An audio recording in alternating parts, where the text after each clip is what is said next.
Hi, everybody. How you doing?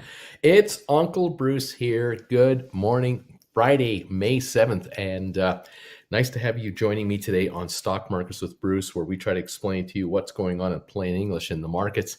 Just watching and following the U.S. labor report numbers that are just being released right now, and it looks like it's disappointing. The job creation numbers were not as good as expected, and the unemployment rate was upticked a little bit. I'm going to watch that closely to see how this affects our markets. Right now, the Dow Industrial pre-market indications are a plus 88 points. S&P up 8.5, NASDAQ up 33. The market doesn't seem to have a big issue with it at the moment, pre-market in any event. But we are looking from March. Back in March, they revised it downwards to 770,000 from 916,000. So the number of jobs created last month have been brought lower. And the U.S. economy generates 266,000 jobs in April, far fewer than had been forecast, is what we're showing right now. But the markets are not having a tough time with this news, from what I can tell you. Interesting. The market gains because of lighter than expected numbers. U.S. hourly wages rise 21 cents per hour. And the unemployment rate 6.1 versus 6%. Those are the early indications at this point in time. Yeah, all right. Well, we'll follow this as we always follow everything. U.S. job increases February raised to 536,000 from 468. The dollar is sliding after weaker than expected job reports. June gold is up 1.2%. Gold pops more than 1%, says a headline. So I'm just reading what I see here, interpreting it as best I can. The Dow now up 89, S&P up 9, NASDAQ up 33. Question, why would the market go up? Why would indicators for the market go up if the unemployment rate is higher? And it's a weaker than expected job report. And I'm kind of guessing at first blush that if these kinds of numbers are coming in with the economy, as far as job creation, that would be less heat on interest rates, and less heat on interest rates could mean that we might see a lower yield on the 10-year. And sure enough, the 10-year is 1.49, and it was 1.6, even 1.65 just the last week or two. Now at 1.49, lower rates means that this low rate environment continues, and that is good for stocks.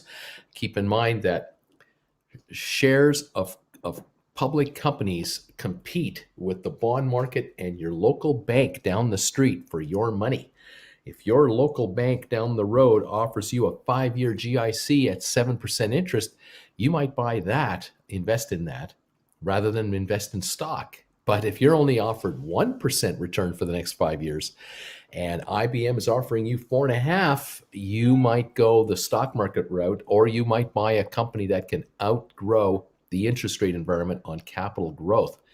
And that, again, encourages people to keep money in the markets rather than take money out of the markets.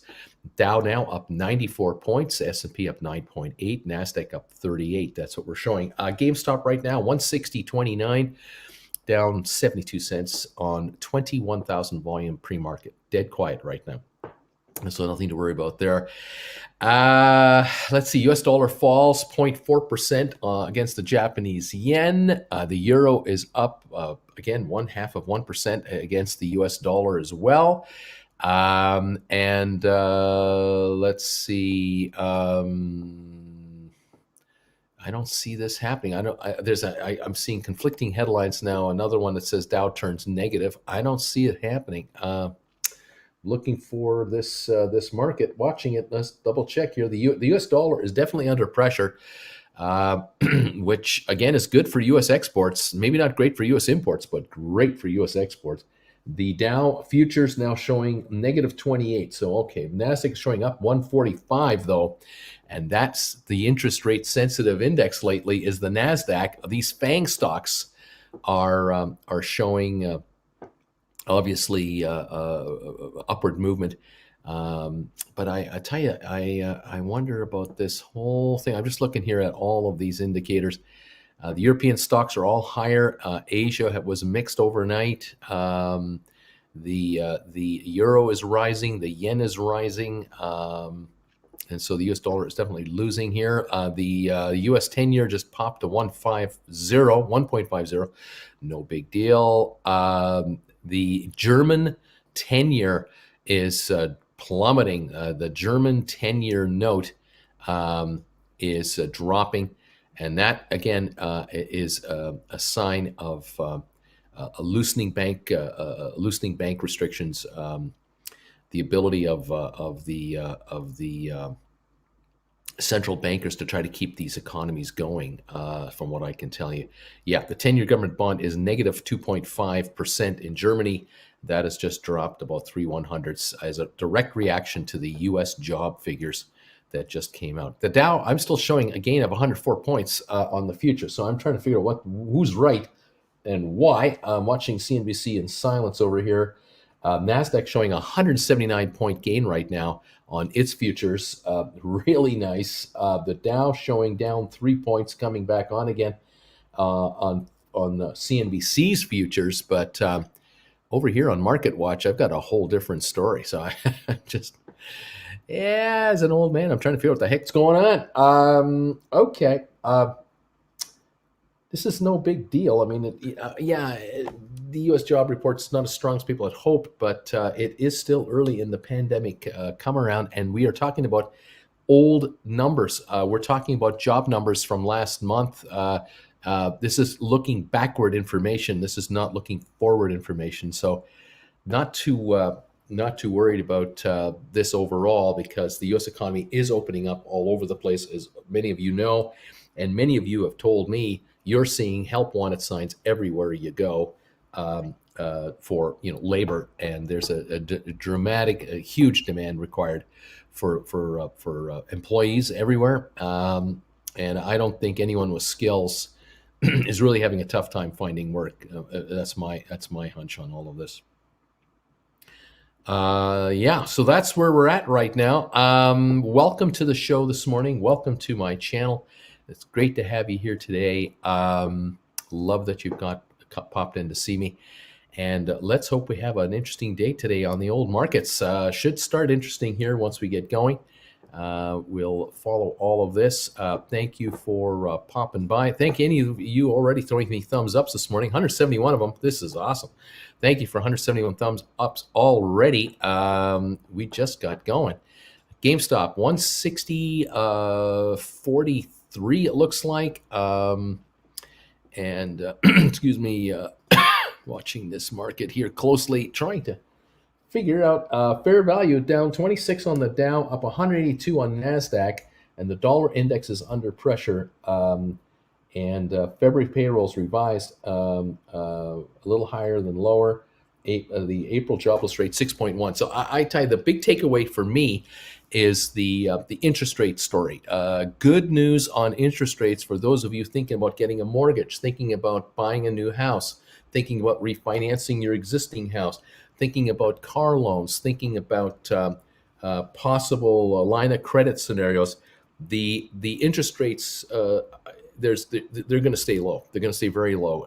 The job market did not explode, and the economy does not appear to be, quote, overheating, which is really important. We want growth, yes.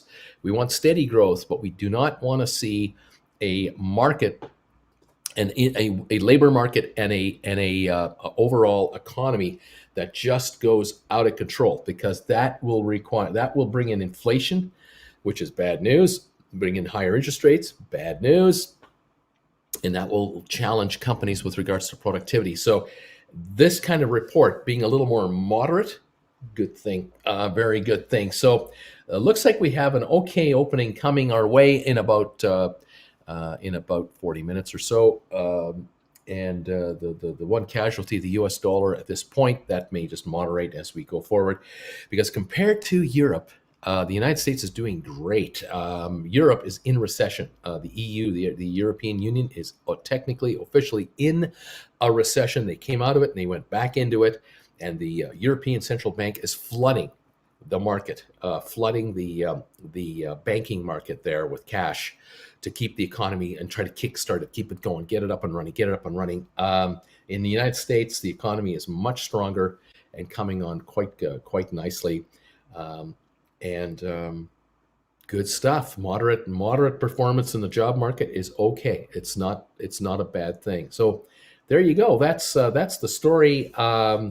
The headline here on the front page of Market Watch says sunny forecasts that the United States economy would add 1 million jobs in April fail to materialize as unemployment rate ticks upward. So had that been a 1 million job uptick, bad news for treasuries, bad news for the U.S. dollar. It would have gone much higher. Bad news for U.S. exporters. Bad news for inflation fears. But no, didn't happen. Actually, this is good news. It's funny how bad news is good news and good news can be bad news. But that's what's going on. We'll see how this affects the markets. Kind of in the meantime, there might be some jiggling around of stocks, but you know what? Overall, the fangs are going to have a great day. In my hunch, my gut is telling me the FANG stocks are going to have a wonderful day today, or at least a very solid opening overall. Let me take a look at some of our stocks right now. IBM is at 146.87, up 9 cents in the pre-market. Nothing to get excited about, but boy, has that stock had a nice run since we've been following it here. Over at Apple, they closed last night at 129.52. They're at 131.64, up 212 on Apple. A very nice upsurge here on Apple shares. That is good news. Again, with the interest rates staying low and Apple only yielding 0.68% on its paltry little dividend, the lower rates go, the more the dividend on Apple looks more attractive. It's kind of a goofy thing, and this company could triple its dividend any moment if they wanted to, but they're not going to. They're going to keep buying back their stock. But the FANG stocks are definitely reacting to the upside. Let me take a look at Microsoft and see how we're doing here. MSFTM. Microsoft, there we go. I think that's what we got. 253.30, up $3.57 on Microsoft. It closed at 249.73 last night. Yeah, really taking a positive shot here. Very good. Let's take a look at if we can. Let's take a look at Google. Google right now, or Alphabet, is up 33.65. It's at 24.15. It closed to 23.81. So yeah, that's going to be up nicely as well. A definite shot to the upside. Let's take a look at whom else. Let's try CSCO. Cisco up just 14 cents, 52.58. A little higher. They had been up almost at $53 a little earlier already. So the technical side, the high tech stocks, they're having a wonderful morning, a fabulous morning. Couldn't be happier over there. And let me double check a few other stocks here just as we catch up on things. IBM, yeah. Oh, SMH. Let's take a look at SMH. Our the ETF semiconductor. How is it doing? It's up 306 to 243. Also has taken a little pop. Closed yesterday at 240, and that one is definitely improving as well. Not that it's interest rate sensitive, but it's just being it's just enjoying the uptick and the up mood.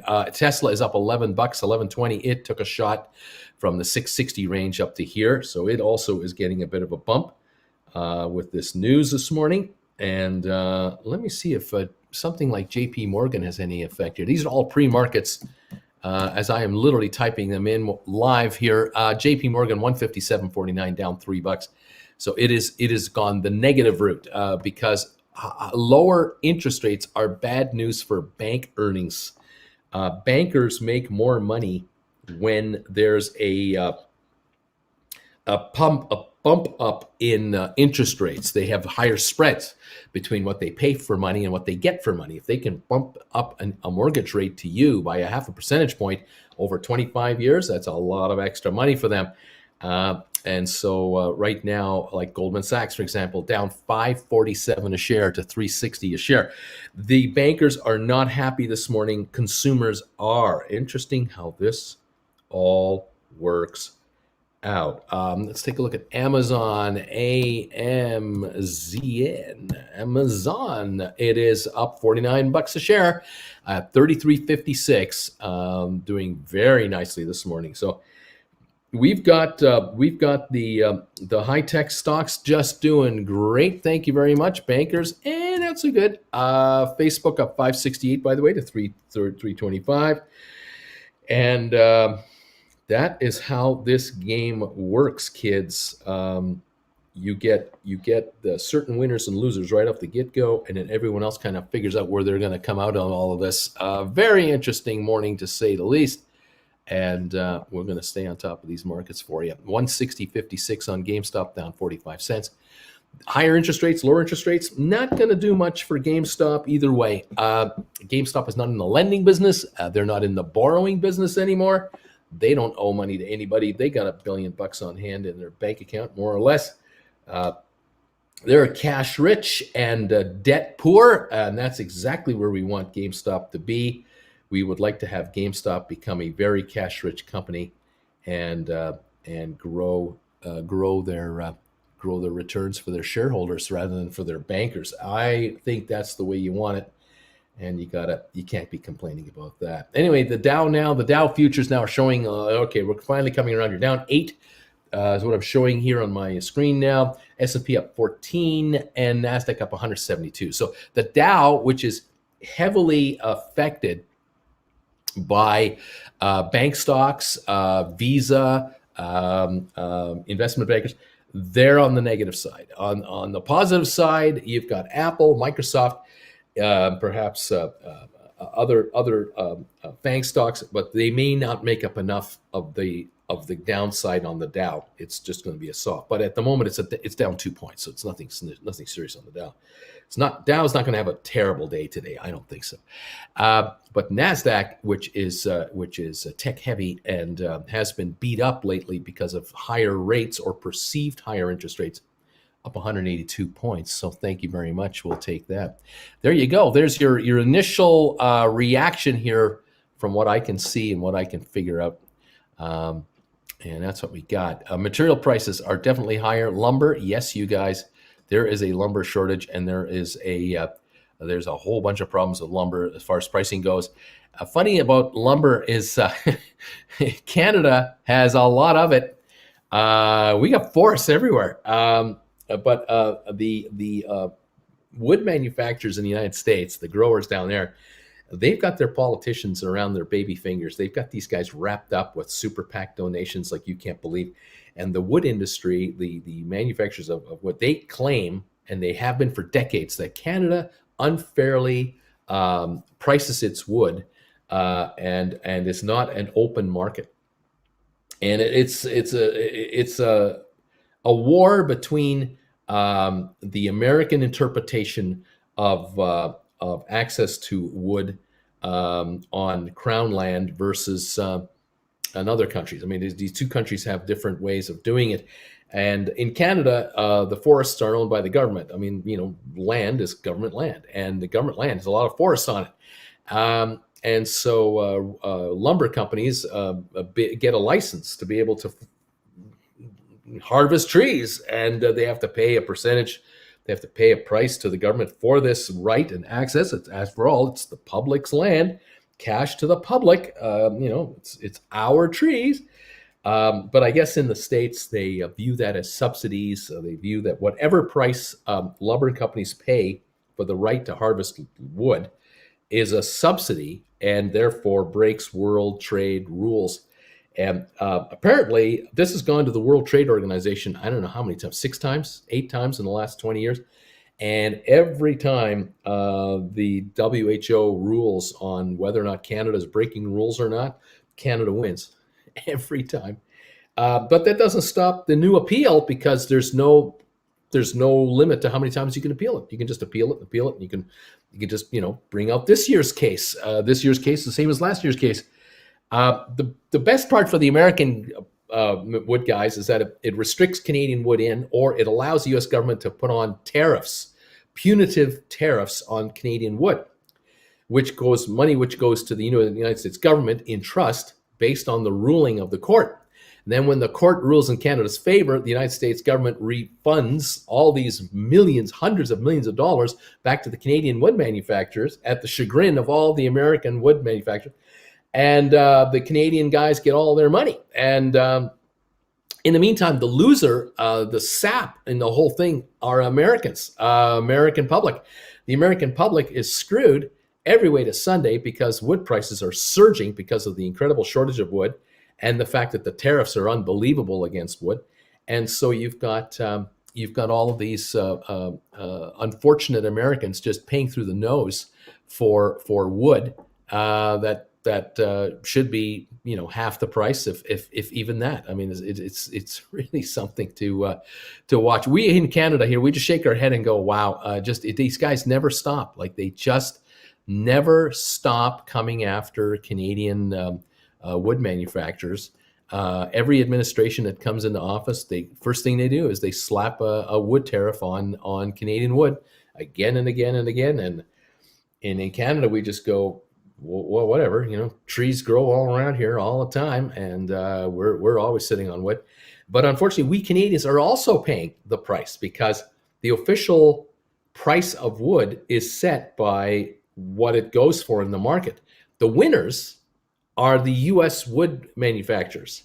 They're the big winners because there's an artificial price set very high on wood that the American government has created by imposing punitive tariffs, and the Americans charge the same price to their own customers that Canadian wood has to go for. And so it is at such a markup that wood manufacturers in the United States make a fortune, an absolute fortune, and they have the kind of money now to keep the politicians in their back pocket to keep these punitive tariffs on top.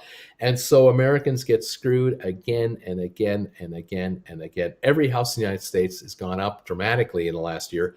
And a big part of that is wood prices, furniture prices, and anything else made of wood has just soared. It's really something else. But you know what? No politician in the United States is going to not do this because you want to get reelected and you want to keep your electors happy. You can't be soft on Canada. You can't be soft on unfair foreign competition, as if there is any. But at the same time, you're in effect allowing your own citizenry to get screwed by your own domestic producers of wood that should be able to produce it at a cheaper price if they were more efficient. Or again, it's an incredible game that's being played between private enterprise, the American people, government, wherever, and fairness. And the reality is Canadians can grow wood more cheaply than Americans can. Simple. Canadians can bring wood to the wood mill cheaper than Americans can, and they hate it. And the Canadian dollar is at 80 cents on the dollar, 82 cents. It was as low as in the 60s. Canadian wood is inherently 30% cheaper because the Canadian dollar is less than the American dollar. I mean, it goes on and on and on and on. There is a reason why Ford, General Motors, Chrysler, Honda, Toyota, many manufacturers have plants in Southern Ontario. Why are there car plants north of the 49th parallel? Why? Why aren't they all in Ohio? Why aren't they all in Illinois? Why aren't they all in Michigan? Because after all, so many of these cars and trucks end up in the United States. Why are a bunch of these vehicles being produced in Canada? Or why are so many of the parts that make up vehicles made in Canada all the time? Simple. Canadians are cheaper to hire. Nothing personal. It's just money. Why are there car plants in Mexico? And why is General Motors spending billions, and Ford and others spending billions a year to build new factories and modernize factories in Mexico? They're not building car factories in Mexico to hire hundreds of thousands of Mexicans. They're building car factories in Mexico that are so efficient that they have fewer employees per car manufactured than in the United States. Why are they doing that? Because in the USA, with the union rules, They have to have so many employees on the shop floor, and the employees of car companies have to have all these benefits. In Mexico, it's not applicable. There is no union down there that applies.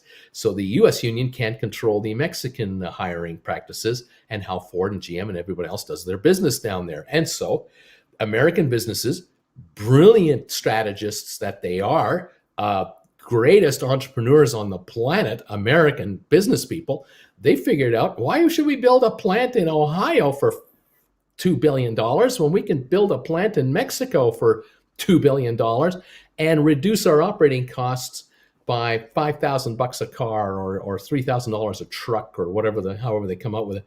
Because after so many millions of vehicles that are produced, we are making hundreds of millions, billions a year more in net profit to the shareholders of our company, which is what they expect us to make by not hiring American workers in America. Simple as that. Canada's got the same problem. We are losing out to Mexico as well. Canadians would love to have more car plants in Ontario to produce more vehicles, but the problem in Canada is we are competing with Mexican labor as well. And then there's the other game, the Chinese labor and the Vietnamese labor, the South Korean labor, the Indonesian labor, the India labor, the Pakistan labor. We're talking about a race to the bottom here for everything. Why are there not thousands of clothing manufacturers in the Southeast US anymore? Where did all those clothing companies go? The United States grows all this beautiful cotton. Why aren't the manufacturers using that cotton? It's right there. It's grown right there. Simple. It's cheaper to literally export the cotton overseas and manufacture clothing there and ship it back all finished up for cheap money. And you go into your favorite clothing retailer or go into your favorite Army and Navy, or you go into your Walmart store, you go into wherever you want to buy clothing, whatever you want, from medium to high end. Take a look at the label. Where is it made? Not made in the USA, not produced in Canada. It's produced overseas, and it's produced in countries where it's the cheapest possible labor cost known to mankind in basically sweatshops.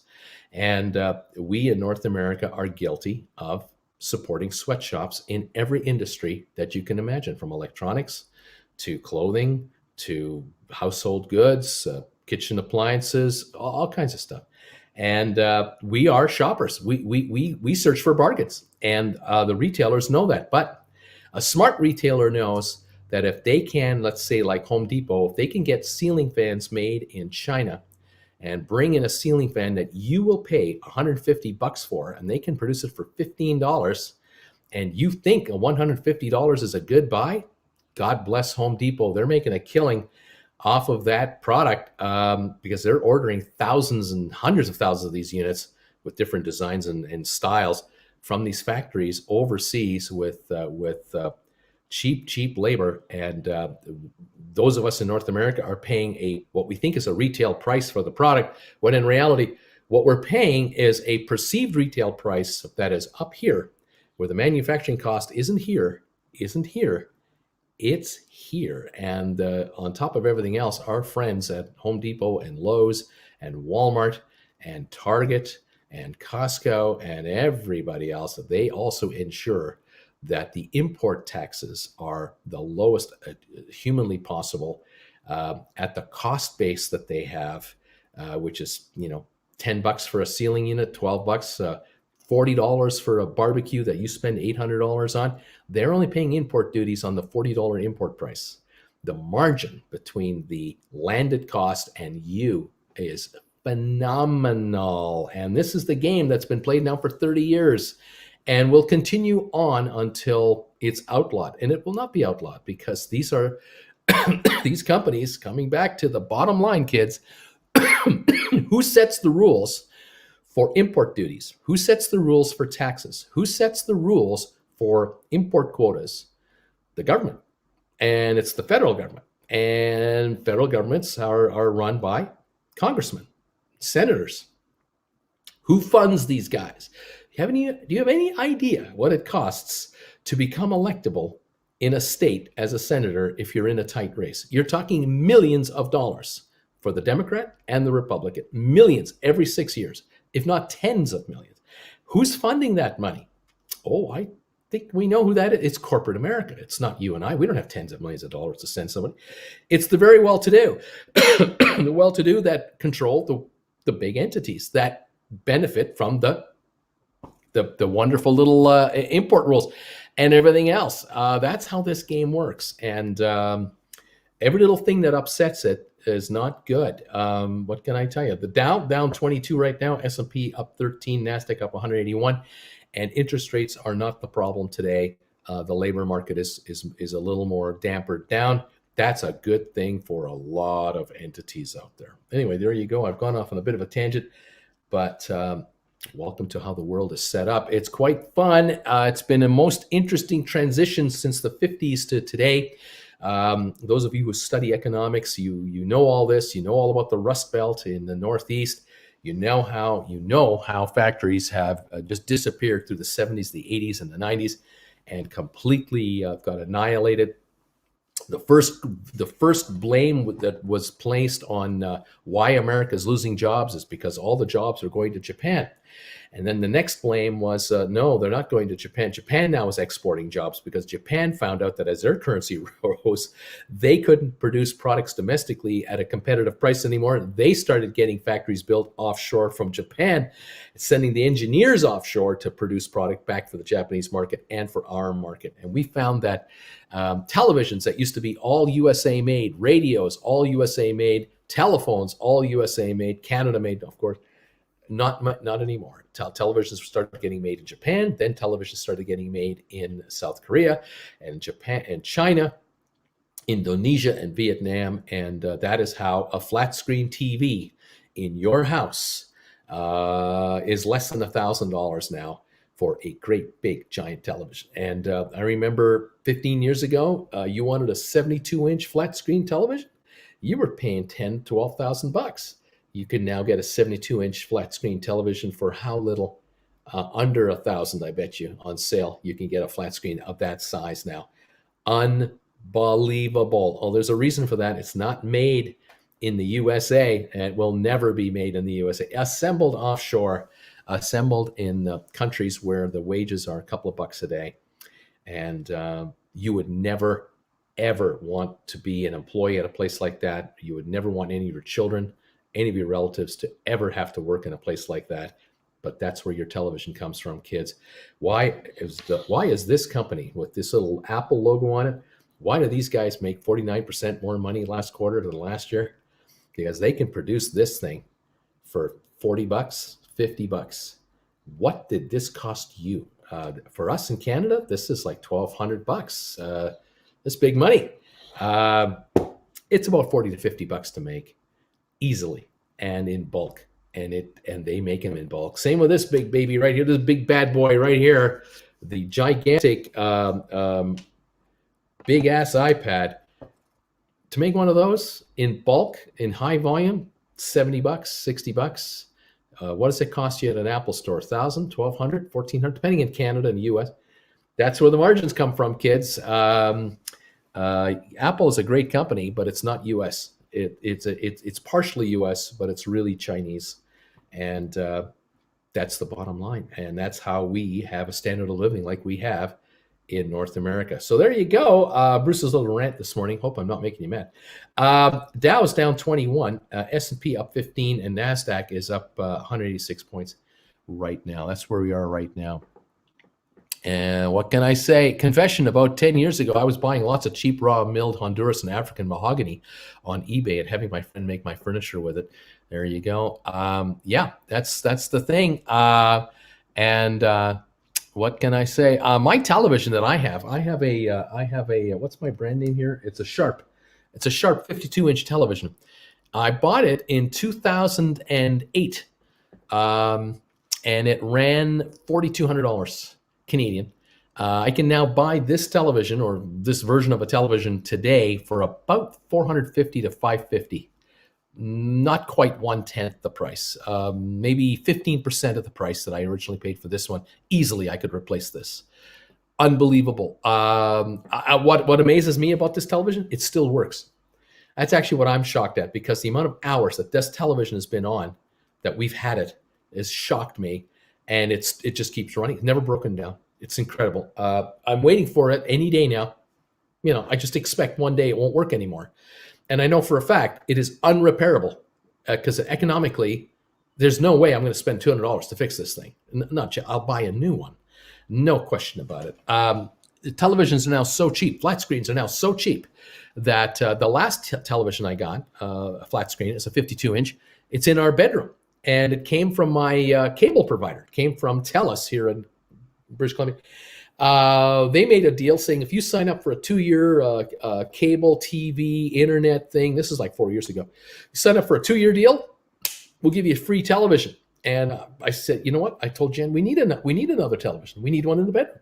We got one here. We need one in the bedroom. Because we used to have in the bedroom the old tube style television from 15 years ago. So that's what we did. And we just built it into our cable and internet deal. And that TV over there, when it breaks down, we'll buy a new one for $399 or $599. Just the way it is. That's how it's gone. Amazing, isn't it? Funny how this game works. Remember how microwaves, so those of you old enough, how microwaves used to be thousands of dollars and now they're $79.99. Remember the big console color televisions? Oh my gosh, yes. Indeed, unbelievable. Yeah, the world. I have a 40-inch Sharp Aquos from 2008 as well. Still works fine. I have an Aquos here. Yeah, it's still going. Unbelievable. I've moved it 5 times. It's survived every move. I put it in the back seat of my car. I don't let it move or touch this thing. Only I move it. It's wrap it up in a couple of blankets and yeah, unbelievable. What can I tell you? Charles Lee, does the membership automatically renew each month? I don't know, Charles. It's all dependent on how you set it up when you signed up with Apple, or I'm sorry, with YouTube. When you signed up for my membership with YouTube, you probably answered a couple of questions and it'll tell you how you did it. So I don't know, my friend. But if you've renewed, I appreciate it very, very much. Bruce has radio vision. Bruce, give us your opinion on thoughts on the hearing yesterday. That's coming. That's coming. Thousands for microwaves? Really? Yes. Back in the mid 80s, 2-3 grand for a microwave. My parents finally caved and bought one for $850. Because they saw it as cheap as $850 for a microwave. That was a bargain. That was a sale. Those used to be $1,400, $1,600, and they jumped at the chance. I remember paying $450 for one of our first ones back in the late 80s, early 90s. And the last one I bought was $79.99 at Walmart. And it has more features than the one we first ever had. Incredible. Just incredible. There was a time I was pulling Vizio and Samsung flat screens out of the dumpster at the dump and fixing them for like $10, replacing some old bad capacitors. I paid $1,700 for a 46-inch Samsung in 2009. It still works great to this day, but I could buy a 46. I could buy a 46 for $300. Yeah, Uncle Bruce, your thoughts on how our countries behave this world is one of my favorite show themes. Let's see. VCR was $1,000. Yep, the first VCR Jennifer and I bought was $500 on credit at the Eaton store using the Eaton's credit card in 1980. It was the year that the Statue of Liberty was being remodeled, and it was when America had the fireworks show and the Statue of Liberty was being revealed, and they had all the sailboats in New York that year. The bicentennial that wasn't 76. No, Ron Reagan became president in 80. That had to have been 1986. So that's when we had that, because I remember recording that. It's the first thing ever recorded. My dad paid $750 for our first VCR. Insanity. Yes, that is correct. Yep, I didn't like paying $1,000 for a TV. Old tech with Bruce. That's right. Can you tell us about when they transferred from horse to tractor?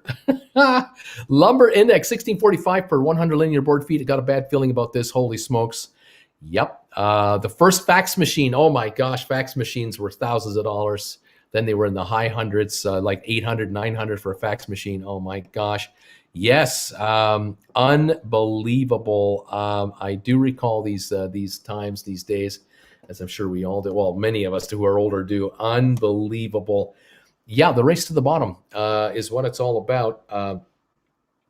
You want to build factories in the United States, you better be world competitive. And the first thing you can't do is you can't have as many labor people working as you had in the past. It's impossible.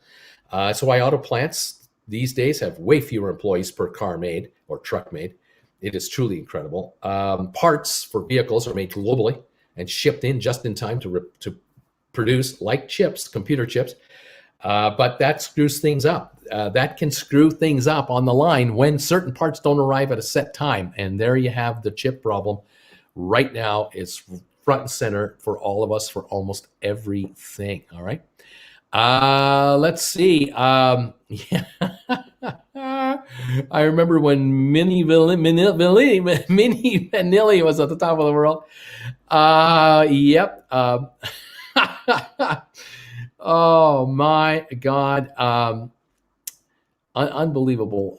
The numbers. Lumber situation is disgusting. Logger here, we cut it down every day. We get crap rates, yet they're selling 2x4s for $50. That's right, because you're not the guy getting paid. You don't own the product. If you guys went on strike, and you can't because you're independent contractors, this is where you're screwed. You're not part of a union. If you were part of a union, you'd get top dollar. You'd get better working conditions, but you're not. You don't want to be. You want to be an independent. And as an independent, you starve because you're up against everyone else who's an independent and no one has bargaining power. And there you go. And that's the way big business wants it. They don't want you to have power. That's the last thing they want you to have. Very interesting. Wow. What can I say? The days of yesteryear are gone, and it is a whole new world coming in today. Unbelievable. Yeah, it's incredible. Remember the first compact disc players came out for music? They were like $700, $1,000 each. And then the first DVD players, oh my gosh, they were $600, $700, $800 a pop. The last time I bought a DVD player was at least 10, 12 years ago, $39.99. $40, if that. Maybe it might have been $30, $29.99. Unbelievable. Yep. What can I say? What was the first VHS tape you bought with that VCR? Oh my gosh. What was the first VCR tape? Oh man, oh man, oh man. I can't remember. Oh God, I don't know. Something from the 80s, of course, had to have been. Oh man, we closing above 160 today? I don't know. It's option expiry day. Let's see what happens. Let's see what happens. Oh, my dad came home with a mini style walking once in the 80s, played like 1-inch cassette tapes. He had friend put music on, but his taste in music was lacking, like Christopher Cross, Sailing, bad. I remember buying a Sony Walkman for Jennifer and I. We each bought one. I got a yellow one. She got a red one. And it was an AM/FM radio with a cassette player and the headphones. Cutting edge, Sony, $400 each Canadian. So we spent $800 Canadian on these brand new Sony Walkmans. We loved them. We absolutely loved them. I would make tapes of music on 90-minute tapes. So I'd have 90 minutes on this side, turn it over, 90 minutes on the other side, and this unit would play it. But I really enjoyed the FM radio. That was the best part about the Walkman for me, because the tapes were okay, but the FM radio was the best. Beautiful sound, and clip on your belt, and walk around with the cord hanging up with the thing on the top here. Love those units. We had them so long that we wore out the knobs on them, and we took them in for a warranty because we had an extended warranty on them. They repaired them, and they worked another 3 years. So I think we had them for 5 or 6 years working, which was incredible to try to get our money out of them. And I don't think we have them anymore. I think we eventually threw them away because they were just shot. But they weren't in mint condition. Had they been in mint condition, they'd be worth something. What can I say? Anyone seen the Blockbuster documentary on Netflix? I've seen a couple of them. They're very good. Definitely. My PlayStation 2 was my first DVD player. And in the late 80s through the 90s, my dad's car phone was stolen 5 times, laughing out loud. Oh my gosh. Funny stuff. Great memories. Yep. Let's see. First Sony flat screen, 32-inch, $1,350. I remember that you had to buy a rewinder. It was much faster. My gosh. I remember the yellow Walkman. Oh, wow. Yep. Um, and let's see. Um, I remember the Be Kind and Rewind my Blockbuster rentals as a kid because I thought they'd ban us if we didn't bring them back rewound, right? And let's see. Oh my gosh. Yeah, this is pretty cool. Funny irony since they laughed Netflix out of the room in the 90s. Yep, Blockbuster. Interesting stories there. Yeah, definitely. Um, Yep, here it is. I have a yellow Walkman. It's in very good condition. There you go. The last time I bought a Walkman, I think I bought a Discman, and it wasn't a Sony. It was just a generic brand of some kind. Played CD, CD discs with an AM FM radio. 19.99, 29.99, like $30 for a portable disc Walkman of some kind. Had a JVC forehead. Had to save up $350. Took me all summer to get the JVC Hi-Fi. Oh man, I love renting video games at Blockbuster. Me and my friends would have weekend gaming sessions for like $5. It was so awesome. And Aaron, I wish you the best, but I'm going to block you. I'm not into tolerate anti-science. It took me 15 minutes to get that tweet figured laugh, smooth brained gorilla. I don't know what this means. Star Trek 4 was my first tape. AM radios are still awesome. I got a Walkman when portable disc players came out. I got a VCR when DVD players came out. I got roller skates when rollerblades were the hype. We were poor, and I was always a few years behind. Oh my gosh, what can I say? Where are we at now? 6:18. We got 12 minutes to go before we open up. The Dow's down 41 on the pre-opening. S&P is up 9.8. Nasdaq's up 135 right now. That's what we have going on. And we've got JP Morgan, Goldman Sachs are leading the Dow lower because of the jobs report. Again, good news for interest rates. They will not necessarily go up. The U.S. 10-year is showing 1.52 instead of the 1.6 to 1.7. So that's a good sign. The German 10-year is down to negative 0.23. The Italian is 0.94. The Spanish is 0.47. The UK is 0.76. And the Japanese 10-year note, you lend the Japanese government for 10 years, they will pay you 0.085% on your money. Not even a tenth of a percentage point of interest will you earn from the Japanese government. That's how flush they are with cash and how much they don't need it. And how little you're going to get. That's why you buy stock, not bonds, because there's no return on bonds. With inflation, you're losing money. You're losing money on all of these. Every single government bond, you're losing money. This is why bond funds are having such a tough time getting a decent return to their investors. GameStop, $160 a share on 25,000 pre-market volume. There's nothing going on this morning, unfortunately, to start the day. All right, let's talk about the congressional hearings that were had. I just watched, before I came on the air, I was watching Gary Gensler, the new chairman of the SEC, and they were asking him some questions, but they're not asking him the questions I want answers to, that I think you deserve answers to, which the number one question is, are you going to make it mandatory for institutional investors to declare short positions like you make them declare long positions? No one asked him that question ever. I don't know why. They don't get to it. They talk about transparency. They talk about we need more transparency. No one goes down this avenue. The short squeeze is what caused GameStop to do what it did. What happened with other stocks. The perceived short squeezes was going to happen on a whole bunch of companies. Stocks took runs here and there. None like GameStop necessarily, but others did well.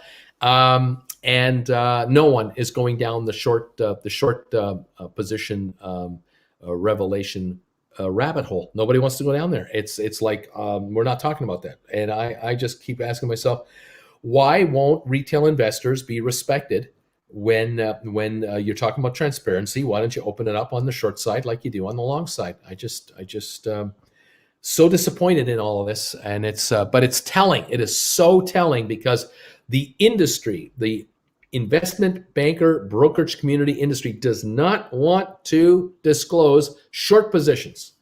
They don't want you to know that what they have shorted and how much. They don't want you to know. And so they are ensuring through their lobbyists in Washington with every senator and congressman and every member of these banking committees that are out there. I can tell you that these folks are being bombarded by industry reps who are absolutely selling and ensuring that what they want to stay intact will stay intact. And if they can deflect, diffuse, and change the attention span of a senator or congressman away from full disclosure of short positions, they will do it. And that means you and I will not be available. We will not know what the short position is on any stock when we buy it. We have no idea if you're buying stock in company A, B, or C, whether or not that company has been targeted by a group of hedge fund investors, institutional investors for termination, whether that stock and that company are going to be ground into the ground by short sellers to drive it out of business. We won't know because the SEC won't mandate, from what I can tell you, they will not mandate institutions to reveal their short positions. It's an absolute farce. It's a joke. It's an abdication of responsibility, and no one is acting on behalf of retail investors. Have you noticed that when they go to Congress, who's the bad guy? Retail investors. Who do we have to regulate more? Retail investors. How are we going to do that? How are we going to ensure that the markets are fair for everybody? How are we going to ensure that the markets are run properly? Well, we'll just control retail investors because this thing right here is completely upsetting the investment community, and these retail investors are causing havoc. And we should rein this in. We should make it more difficult to trade on these apps. We should make it more expensive. We should make it more restrictive. We should make whatever we have to do. Take the attention away from the institutions that screwed it all up in January. Take the attention away from the entities that forced Robinhood to not allow people to buy stock for a week. Take the attention away from all of that and bring it right back full circle to the Wall Street bets, Reddit, retail investors who have the gall to try to make money in the open market. They're the enemy. And they have to be controlled because they are uncontrollable. They're just people out there doing whatever they want willy-nilly. And in a free country, we just can't have that. We can't have that in a free country. There's nowhere in the Constitution that says people are allowed to make money. No, only institutions are allowed to make money. Only insiders on Wall Street. That's somewhere in the Constitution. It's got to be. There's got to be a clause somewhere in the Constitution that protects Wall Street from their customers. And these customers are out of control. We can't let these people have any say in what they want to do. Oh gosh, no. We've already taken away their stockbrokers by closing up all these little regional brokerage firms. We've eliminated all the mom and pop stock brokerages around the world. We're now down to investment bankers and platform traders.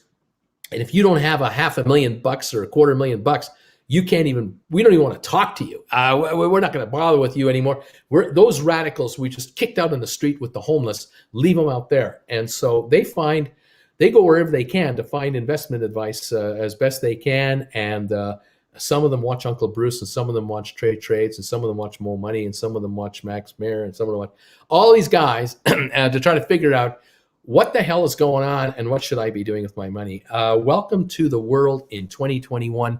Where you are the problem, you're not the solution. We want your vote, though. We would like you to vote for us, but you're the problem. There you go. Have fun. There's your recap of your congressional hearings from yesterday, from what I can tell you. Chito, Alma Adams did ask Gensler about transparency regarding derivatives. Go listen to her again. Gensler said he wanted more transparency for derivatives. Yeah, well, good luck with that. That's not going to happen. Derivatives have been specifically exempted from any kind of regulation and oversight with the banking committees and everything else. There is no way, 0% chance, all right, zero, that there's going to be oversight of derivatives by any committee or the SEC. The Wall Street boys in New York are going to pull out every trick in the book to guarantee there'll be no damn way there's going to be any oversight of derivatives trading. None. Zero. They made sure during the Bush administration and the Clinton administration to completely preempt any attempt to regulate any of the derivatives markets. That was completely put together. And even Alan Greenspan signed off on it, which is shocking to so many of us, because he now realizes the mistake he made back in the 80s, how he was hoodwinked by the business that he was supposed to be watching over. He got hoodwinked by these guys, thinking that these guys had morals. Think again. Oh my gosh. Unbelievable. The biggest disappointed people right now in Wall Street this morning are the big banks. They're really disappointed because the jobs report did not come in like people had hoped, that there would be 1 million jobs created. And it didn't happen. And now interest rates are down. And these guys' prospects have just gone down. They're upset because they were ready to put the boots to you guys. They're chomping at the bit to bump up the mortgage rate by 1.5 points. They want to get the car loans going. They want to get the student loans up. They want to get you Americans are so indebted right now, and Canadians too. Let's call them North Americans. We North Americans are so indebted to our banking system that those private individuals out there, not the government banking system, the private individuals that run the banking system, they are chomping at the bit to nail us with a 1% hike in the prime rate. Can't wait. All profit, pure profit, because they have locked in money that they can use to lend to us for virtually nothing. And they're dying to pop up the number to cash in. And they're going to just use the excuse that, this is so much demand for money that we have to charge more. That's just all it is. I'm not going to pay you more for your money. Not a chance. But they were disappointed this morning. They've been held off for another month. That's what's going on, kids. It's a war, and you're in it. I don't know if you realize it. You're in a war. Did you know that? Yes, you are. Anyway, 2 minutes to go before we open for trading today. Thank you for being here. I hope I'm not upsetting too many of you out there. Probably am. It's the way it goes. Thank you for the thumbs up so far for this channel. We now have 505 thumbs ups that have come in already for the show.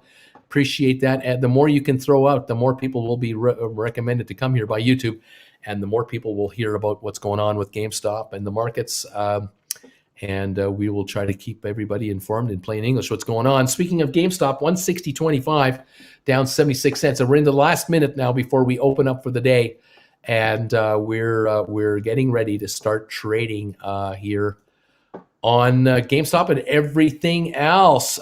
Thank you all so much for being here. Alex, Bruce, hypothetically speaking, if I sell one put option of IPOE at a $35 strike price for January 21, 2020, would it be too risky? I would collect a 21.25 premium. Well, Alex, it's possible that within a day or two of you creating that contract, you might be exercised. It's so far in the money that you might be exercised at a moment's notice. There's no guarantee that you will not be exercised. So you better be ready to cough up another $1,400 to buy the stock because you might be put that stock at any moment. And so I'm not really sure if you've got any upside there at all on this deal. Just saying.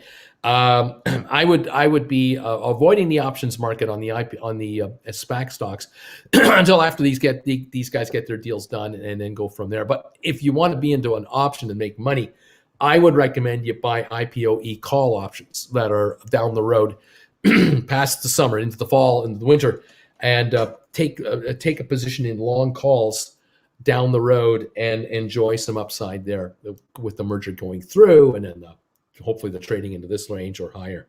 That would be my recommendation. Anyway, there we are. We're open now. GameStop at 160.05, down 96 cents right now. That is our first trade. 70,000 shares looks like has gone through.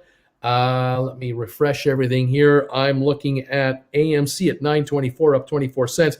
The AMC people came out with their financials last night. And then they had their conference call as to how they're going to survive and everything, and what their future looks like going forward.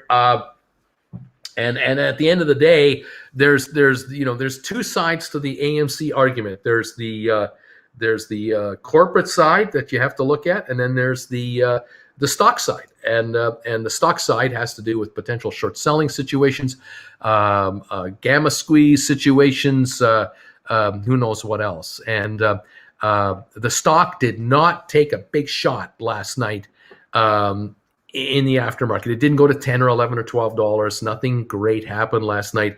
And then in the pre-market this morning, it was in the 9.15 to 25.30 range. Here we are at 9.16 right now, only up 16 cents on a volume of 2.4 million to open the morning. So we don't have a scenario here at this point that I can tell you where AMC is about to go to the moon. It's at 9.18 right now, opened at 9.33, and it's backing off. And the company is expecting people to come back to their theaters. Yes, they're expecting Hollywood to release blockbusters. Yes. The question is, will people show up? And will they show up not just on day one or the first weekend, but every weekend after that? That is the big question. And we're going to have to wait and see how this plays, because Hollywood has been making moves to find a way to release themselves the information, their own films through their own networks. GameStop down 230 share to 158.71. Bruce Talk, thank you for this donation. Bruce, I'm a member, but I can't access chat. What do I do? Help. Also, here's some more bagel funds. Thank you so much for that. I've heard from time to time from some of my members, just like this one here, where I'm a member, but I can't talk to you. Now, Roos Talk, your logo does not have your name doesn't have a logo beside it. I'm wondering, did you by chance become a member of this channel through another device rather than the one you're talking to me on right now? Question number one. Question number two, when you did become a member, what kind of settings did you have going on with your device? Is it possible that your device does not recognize the link to the channel because you've got a restriction on your phone of some kind? Is there some kind of a blockage with regard to the ability of YouTube to send you messages? Have you got a block on at your phone? If this is your phone, you've got to check your settings. You may need to look up a YouTube video because there are all kinds of YouTube videos out there on how to combat this issue where, what kind of settings, how do I adjust my phone settings to be able to access my favorite YouTube channels as a member? You might need to do some digging there. I suspect that's what's going on here. That's what I'm hoping is happening. I know that YouTube has had some issues in the last month or so where some of my members have had trouble communicating with me through the membership. But I think part of it could be your settings on your device, whether you're using your phone or your laptop or your iPad. But check into that, okay? Probably I'll double check my settings. You're the best, Uncle Brucey. Thank you, Roostock, and good luck with that. And I hope that works for you. I'm not sure. We'll see what's going on. Aaron, refreshed and it's working fine now, says Aaron. Very good, very good. Let's see. I'm very interested in what Roostock is, and then what is it? Podcast? I don't know what's going. Someone says you need to manually renew your membership by chance, maybe? Question mark. Anyway, there you have it. Thank you everybody for being here. Hey Bruce, hey everybody, how you doing? Thank you all of you for being here. Larry, it's Tony part 2. Maybe it says Max. Maybe that's what it is. Anyway, thank you all of you for popping in. We've got GameStop at 158.42 right now, down 258 a share on volume of 152,000. Nothing going on to open the market right now. Very quiet. That means this can reverse at a moment's notice. AMC now at 9.23, up 23 cents. Volume of 3.1 million. So they had the first 2+ million at the opening salvo, And now another million. It's 5 minutes in. We'll see how this stock runs as the day wears on. Microvision up 6 cents. Fifth Wall Acquisitions, the SPAC at 1098, down 12 cents. Vector Acquisitions down 7 to 1007. NavSite unchanged at 990. IPOE up 16 cents to 1516. Gores Holdings up 30 cents. 1195 this morning. VG Acquisition down 4 to 997. Starboard down 2 to 997. Fortress unchanged at 999. That's where we're at right here. Home Depot down a buck. IBM down $1.50. The Dow down $2.5 points. That's all. Microsoft up $1. Now up 222 on Microsoft. Apple up 54 cents. Tesla up only 48 cents. So we had pre-market activity that looked a lot better for the FANG stocks, but it's not coming in at this point in time, from what I can tell you. The indexes, however, are doing what we thought. The Dow now is showing a 5-point gain. It just went positive. S&P up 11.9. NASDAQ up 96.9. And that's where we're at. Oil down 47 cents to 64.24 right now. That's what we got here, guys. That is what we're running with. Let's see what is happening. Saw on Reddit that Superstocks, only 200,000 shares of GameStop available to borrow for the shorts today. Running out of ammo for watch sales. Interesting stuff. Let's see. Bruce, I'm doubting a squeeze more and more every day that passes. What if it would be the way for hedges to get out of this? There's the only way the hedge funds can get out is they have to buy back their stock. They have to buy back 100 million shares, whatever that number is. It's a huge number of stocks. And if we're trading 2-3 million shares a day, we're talking, months. And that's assuming they're buying every single share that's trading. And they're not. They're not buying every single share that's trading. They're not buying any stock. They're not buying any stock at all. They're carrying the position. We're now at 159.76, by the way. We're about to hit 160 on the stock. So they can't get out. They're not getting out. They're just sitting here. They're hoping the stock will just drift lower. Have you noticed the last 2 months how the stock is not drifting lower? Have you noticed how it's kind of sitting around 150 to 180 and just kind of hanging out? There are buyers willing to pick up bargains at 160.05 right now in the market. They're not willing to give it up. Corporate news keeps coming out. It's always good. Every time the company makes an announcement, it's always good news. Time after time after time, good news. These shorts are not getting their way. We're now at 160.47, down 54 cents on the day. Stock's coming up. It isn't over. Lahu Productions. These are the dog days, but is it going to get juicy from here? Really juicy from here. But anyway, let's see. You need to get a magic 8-ball. 2,000 watching, only 500 thumbs up. So we need more thumbs ups for Bruce, they say. Larry Lewis, good morning, Bruce and family from Apple Valley, California. Beautiful place. Have a great Friday and weekend. Mother's Day to Jen. Happy Mother's Day to Jen. Yes. Thank you, all of you, for that. Appreciate it. Good morning, Bruce. Question, does the margin call price per share number drop and the more the hedges continue to short GameStop? Does the margin call price per share number drop? I can't understand that question. All I can say is that if the shares go higher in price, the problem for shorters is they have to put up more money to hold their position. It's just like if a stock is going down in price. If you buy the stock on margin, you're long, and it goes down in price, you have to put up more money to hold it. Goes down in price, you have to put up more money to hold it. If you're short and it goes up, you have to put up more money to hold it. Goes down, you don't put up as much. So at 160, there's where we're at. If it goes to 190, they got to put up more cash if they haven't already. If it goes to 290, they got to put up a lot more cash. And there will come a point where the higher it goes, it'll reach a point where it becomes very uncomfortable to be short this stuff. And the question is, what's that number? Is it $480 a share where the stock should be right now? Is that the number? Is it 960 where it'll probably be in a year from now? Fundamentally, will it be there? I don't know. I think that's where it could go, but can I guarantee it? I wish. Here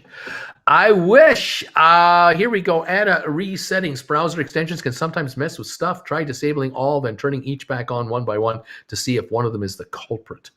And Elahu Productions, McAlberry waited 2 to 3 years to cash in on shorting the housing market. Sometimes you got to wait a while. Galance is saying, good morning. What do you think about ACGN? I don't know, Tony. What is it? What is ACGN? I don't know who they are. Where am I? Here we are. ACGN. Let me see if I can price up this thing or get it up. ACGN. Not working. Can't get that symbol to work. What's it called, Tony? You're gonna have to help me here. I'm not seeing any kind of a quote on it. Sorry. Let's see.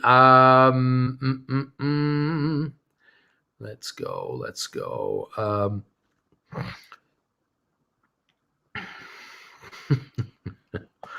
Looking at headlines here, just checking out headlines. India, 414,000 new cases in one day of the virus. Another bad day.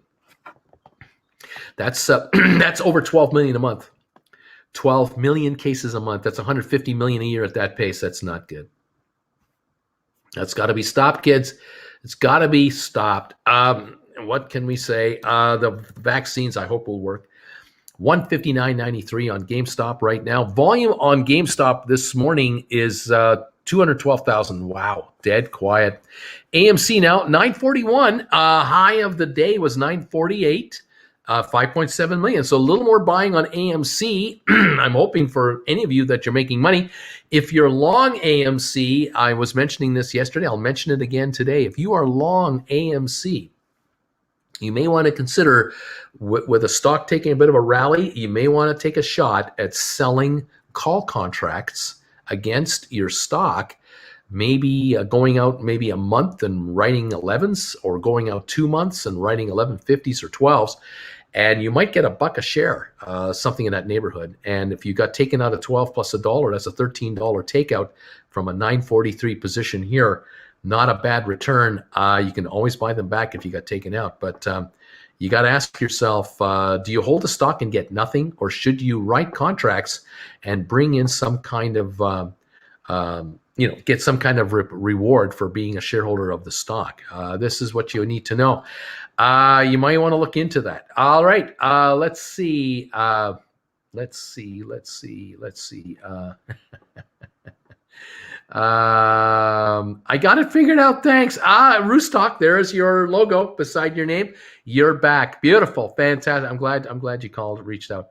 Thank you today. Jay Ray, morning bagel heads, power hour today. What's going to happen, says Red Ginger Snaps. There might be a libation contest going on. I'm not sure. Observe thyself. Obama Babe, I watched that. Didn't really see him explain any other way getting out other than buying in. Roostock, what was it? Troy, doubt is what hedgy specialize in. Buy GameStop and sit back. Fred V. Elahu Productions, even if there's no squeeze, the price is bound to go up. We got a super sticker. Thank you, Roostock. Thank you, buddy. So appreciate your donations. These are great. You're making my day today. You are my #1 donor today. You're in first place all by yourself.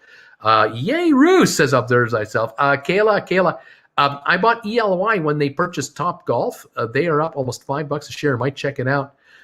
There he is, says Kayla. It will pay off. Just a little patience, says Troy. Just hang in there. Tony, too, the Roos is loose. Roos, not sure. I think the device thing, I ended membership and then purchased again. Well, there you go. Thank you, everybody. Aaron, they are borrowing more to run wash sales to shake paper hands. All shorts must cover.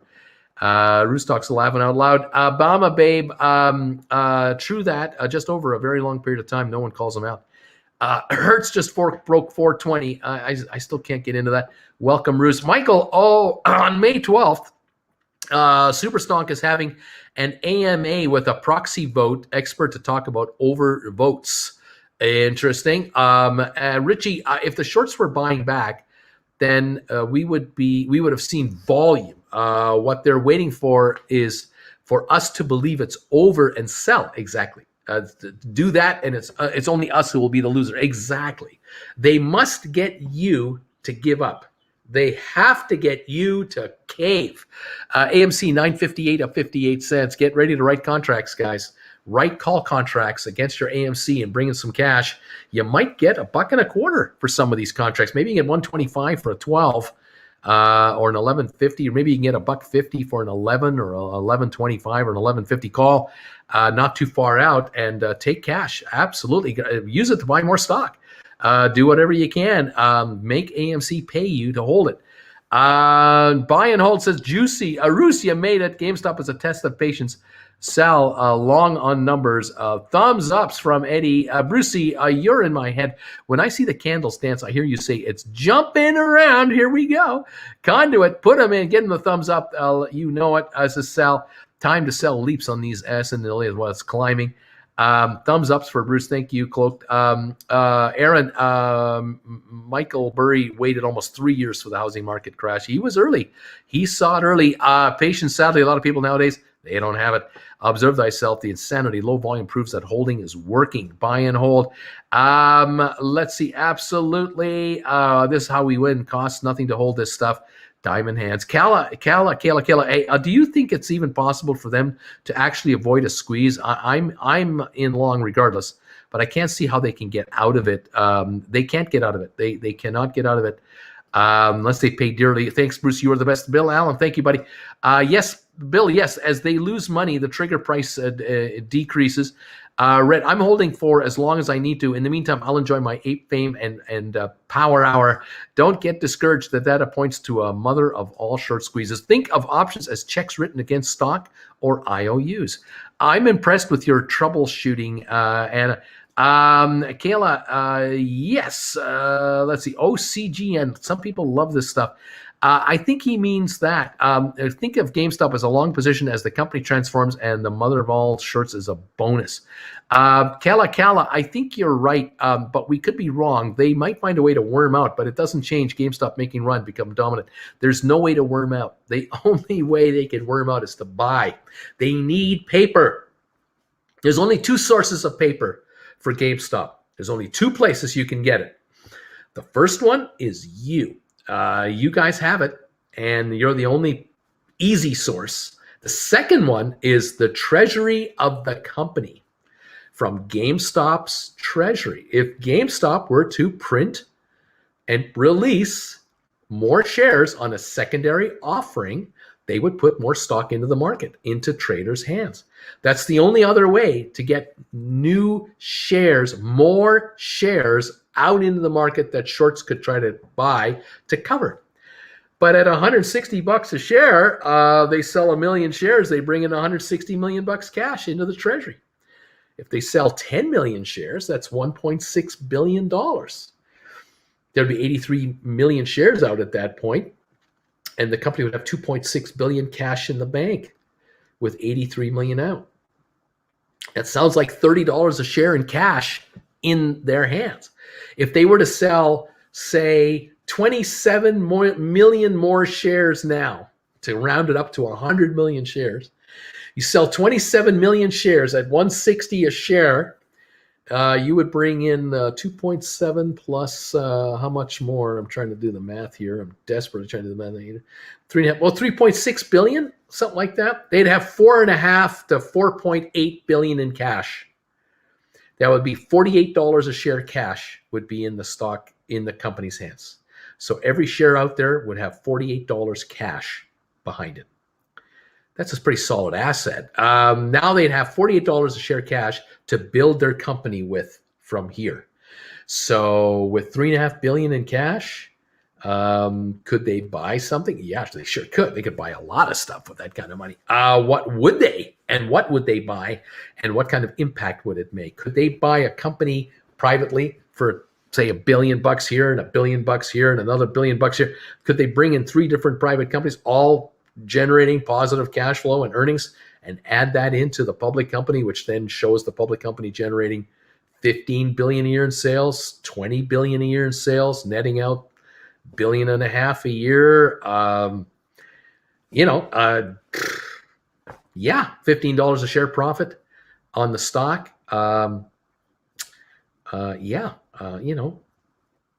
What would it trade at? A lot higher than this, I'll tell you that. Anyway, yeah, that's the only other way that the shorters can get out. So the shorters can get out, but they would all make you rich because the stock would probably go to 500-800 a share because the company would be so rich cash wise, and they would be acquiring deals.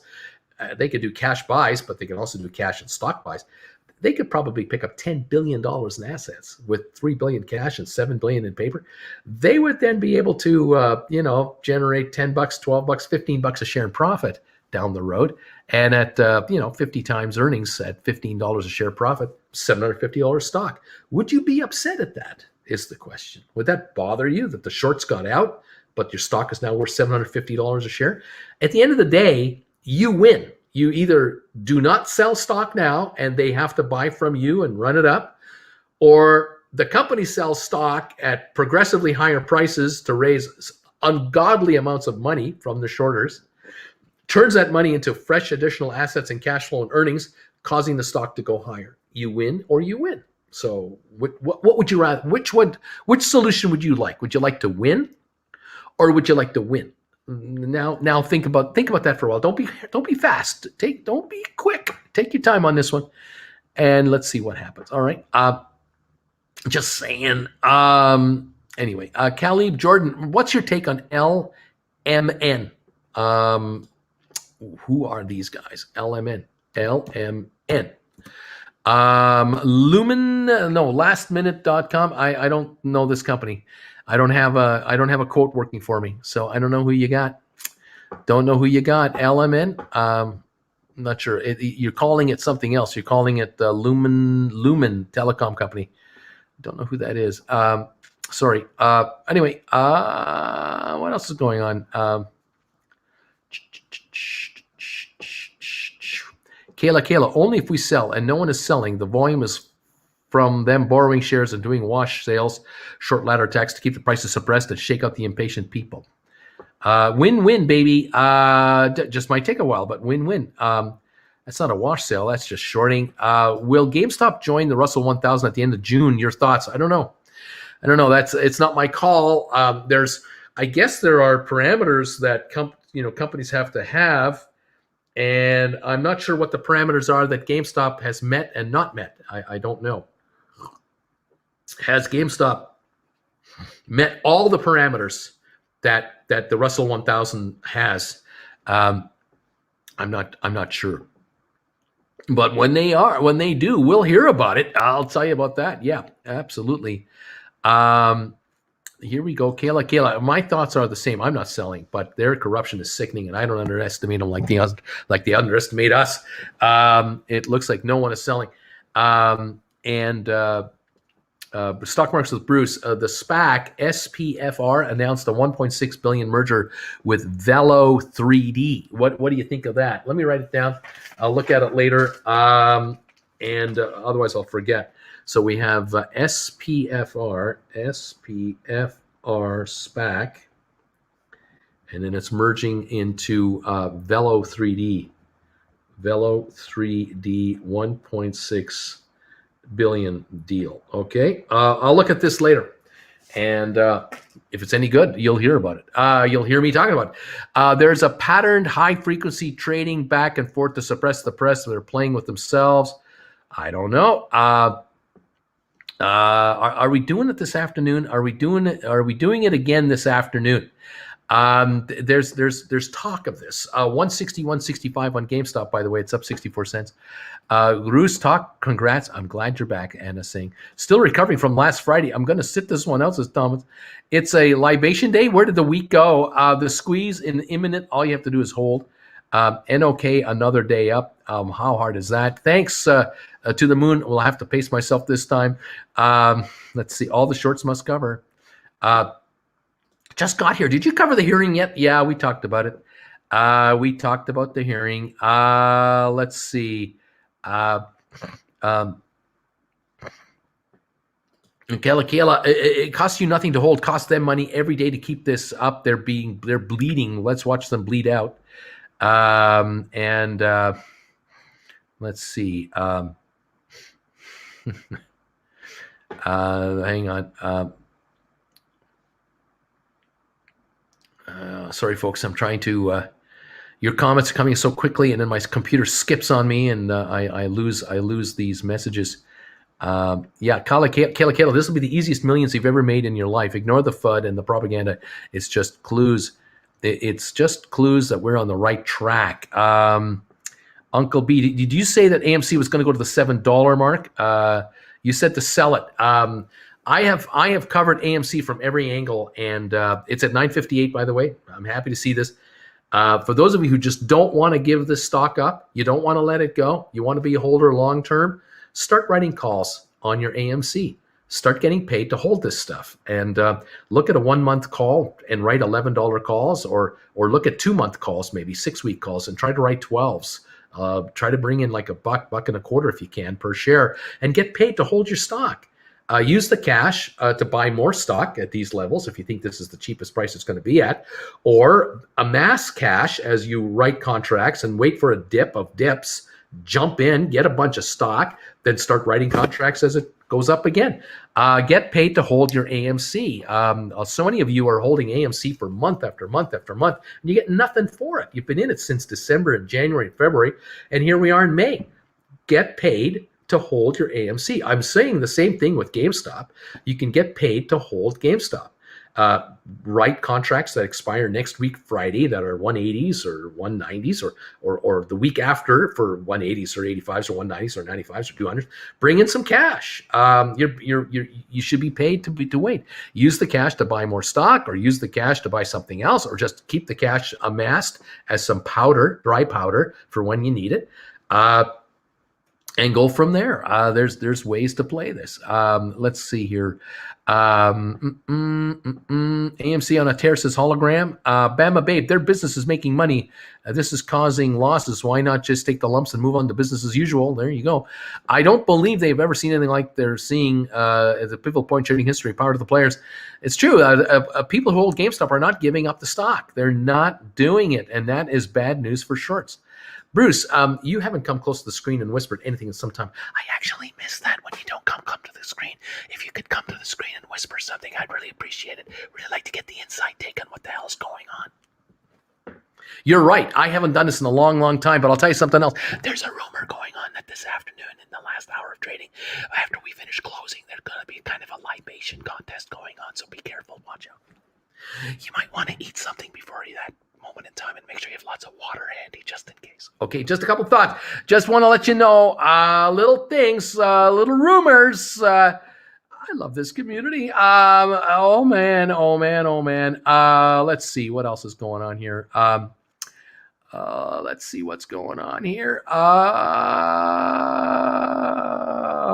What else is happening? I'm just trying to catch up. A lot of you talk to each other, which is great. Welcome all of you. A couple of more things here. Here we go. Anthony, thank you. Do you think Dogecoin will hit $1 tomorrow? And how long will it last? I have no opinion on this stuff. You're not sucking me in to talk about it. No way. I can't. I have no authority on it. I got nothing. I tried a toasted bagel and grape jam for brekkie this morning. It was rather nice. You see? There you go. They are rather nice. Uncle Bruce, give me a heads up on the bagel choice today so I can plan my future more efficiently.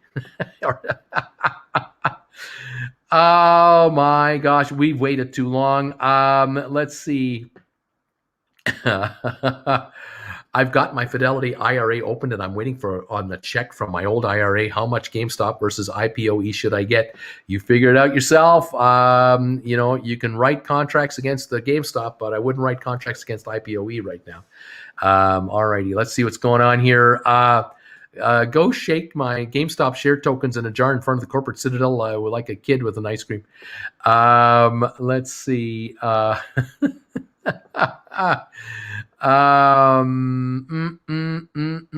Okay. Let's continue on. I'm trying to catch up. 160.52, everybody. Right at the moment. Oh, we got a new member. Carlos is in the house. Let me find him. There he is. I'm trying to catch these messages. A new member, Carlos. How you doing, Carlos? Carlos M., thank you for joining the channel today as a newest and greatest member of this gang. Love that you're here with us. Beautiful. Thank you. Let's see. Yeah, here. This is all that matters. All that matters is shorts must cover.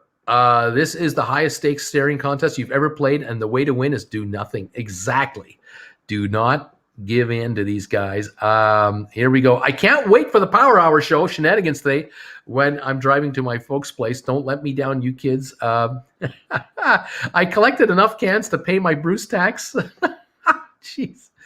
Let's see. Let's see here. Bruce, that new DTCC rule is voted on today at 1 or 2 p.m. Eastern Time, I believe. Changes settlement date for failure to deliver from 35 days to 1 day or same day. Oh, that would be great. Let's see how this plays out. I might start writing covered calls on my SPAC shares when they start flying. That's what I'm thinking after the deals are done. Let's go. Let's go. What's going on? I need to make it to Uncle Bruce's trivia show tonight. I gotta be careful because he's got that trivia show tonight, 7:00 Eastern on Traveling with Bruce. Last week I missed it. I don't know, guys. Hang on. Let's see. Let's see.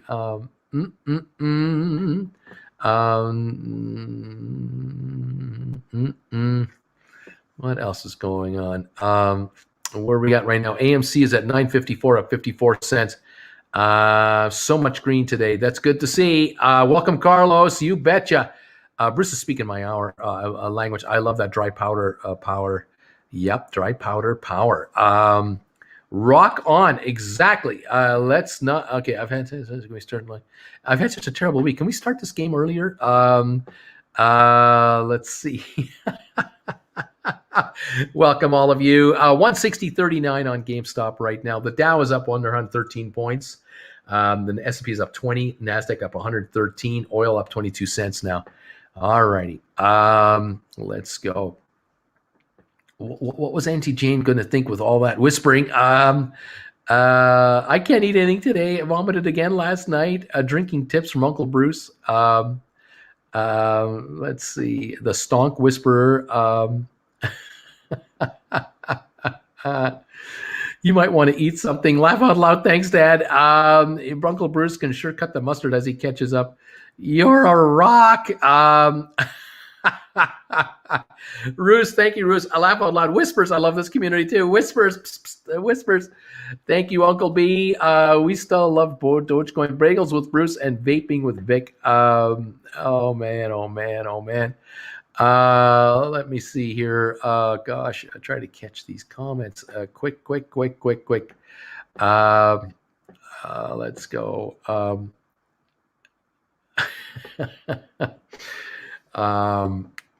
Hi, Bruce. In your 65 years, how long did it take manufacturers and suppliers to lower their prices after increasing them to keep up with the insane commodity prices like in the 70s? There were no lower prices. They didn't bring them back. They kept them up. Another thing to remember, too, is back in the 70s, early 70s, oil was $2 a barrel to import it. And governments made money on oil and gas and all that stuff. They made money from the pump. They would just charge their excise taxes at the pump, so much per gallon. And that was the game played through the 70s. And then as the 70s wore on, once we had the embargo and we got into the 80s, the government of Canada was one of the countries that decided to add an excise import tax to oil as it came in. And they added a tax on oil when it was produced. And that was before it got to the pump, which meant, of course, the problem with that was you have the price of crude plus taxes, then margins that made the price of gas go up even faster.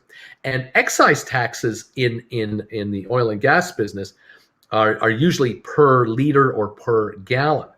In any event, it got to the point where by the 90s, the governments realized that every time they raised gas taxes, they would upset the voters. And the thinking was, we can't be the culprits here to be seen as the culprits, governments were thinking. So what we're going to do is we're going to keep adding excise prices and other environmental taxes. And now we're going to do this so-called carbon tax. That'll be charged at the oil level and somewhat at the pump. And so for the last 15 years, up until a few years ago, all the gas increases were coming from lower level tax increases that added to the retail price. And no one could say, oh, this politician raised my gas by 20 cents a gallon. You couldn't point at that guy because the taxes were bumped up at the refinery level. There were other excise taxes, added, what have you, environmental levies and all this crap. Anyway, the bottom line is this. In Europe, a gallon of gasoline will run you anywhere from $4 to $9.50 a gallon, depending on where you are. And in the United States and in Canada, you're talking anywhere from, the 2s to the 4s. Until we pay the prices that the Europeans pay, we're going to burn off way more fuel per person. We're going to drive big fat trucks and cars that just burn off so much stuff. We're not going to get the most fuel efficient product out there.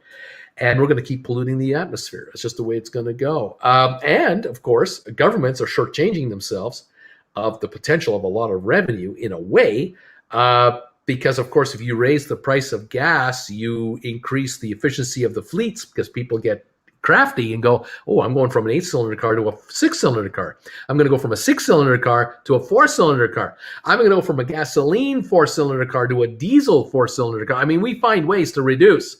And that's what happened in Europe. And then, of course, electric, here we go. But they never reduced their prices. The manufacturers out there, they never reduced their prices because when inflation calmed down, it just meant that the prices stayed where they were.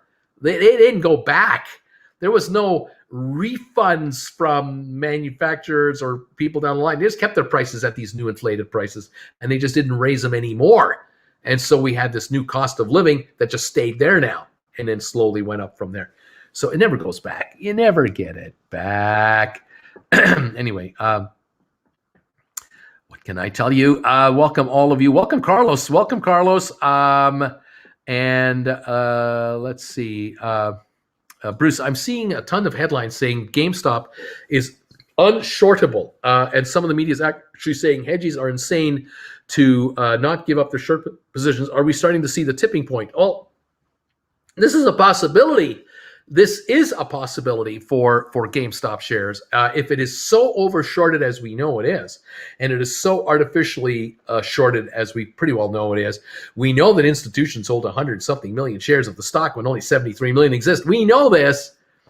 So maybe this could happen, but it's not showing yet. It's up 65 cents, but that's not convincing me. We've got this. 161.66, 161.95. I need a $10 move with millions of shares. I need a $50 move with 100 million shares of action to show me something's up. Haven't got that right now. Welcome to the Bagel Shop. Welcome, Carlos. Carlos Santana in the house. Let's see. Thank you, everybody. 15th of May, first quarter report for Gord Holding. Does same thing happening soon. Gord's Holdings coming along, up 25 cents to 11.90. Coming on that deal soon. Social Blade IPOE up to 15.09, up 9 cents. A couple of these are up today. GameStop 161.42, up 42 cents, and AMC 963, up 63 cents. There you go. All righty. Let's see. Let's keep going. I tried bagel with butter and cream cheese. It was delicious. There you go. Let's continue on.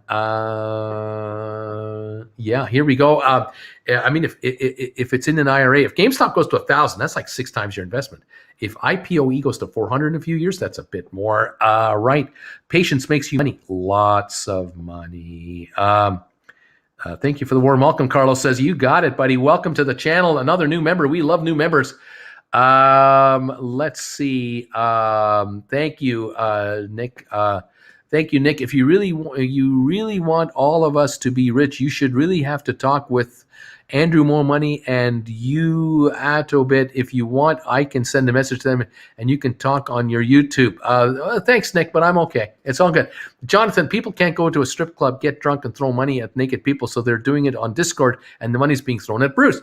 That's a great idea. Throw it at me. I wish I could write as mysterious as a cat, says Edgar Allan Poe. I don't know what that means. Charles Lee, thank you for this donation.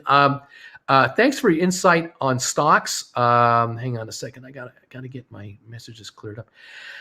I have turned my investments around. You are the best. Well, Charles Lee, thank you for that kind comment. 160, 164 now on GameStop, up 67 cents. I just want you all to make lots of money. Just get rich. Your generosity to me and Jennifer is legendary. I thank you so much. We both thank you. We want you to make a ton of money and try to not make mistakes. That's the secret here.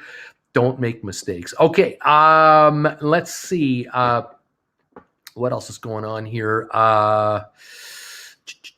My drinking tip is don't drink. Bagel prediction: toasted sesame, butter, folded egg and ham, random cold cuts. Wally's, or at least that's what he was able to get through the hard ones. I don't know. Where are the libation game rules for this afternoon? Are they as the same as last Friday? I'm not sure. Someone here might post that. Someone might mention this. Let's go on here. Happy Friday, my ape family. I love it when Bruce hits the Jerry Seinfeld volume. What are you talking about? 160, 171 up 70 cents. Gold, Jerry. Gold. Oh, man. Here we go. I do have my SPACs in 3 different brokerage accounts, so I'm going to have to collapse them all back into one for maximum option trading effect. I just like the experience of learning the roads or the ropes, whatever. Let's see. Continuing on.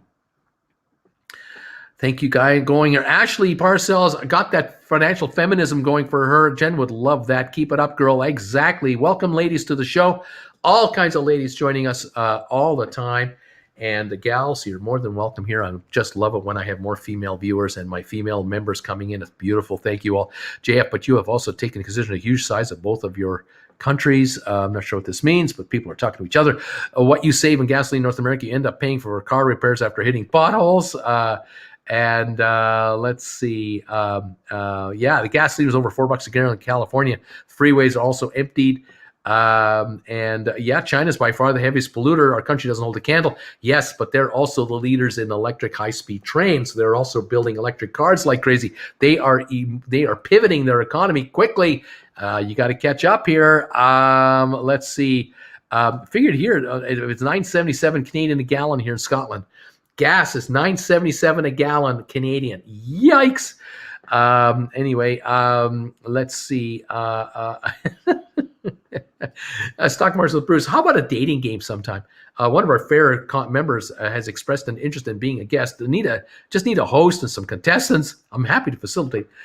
This place is so homey, says Ashley. KN, thank you for this donation. Happy early Mother's Day to Jen, and thanks for reminding me VHS rewinders existed. The nostalgia. Yes. You could buy rewinders. I think they used to be $9.99 or $19.99. They were just tape rewinders. Remember those?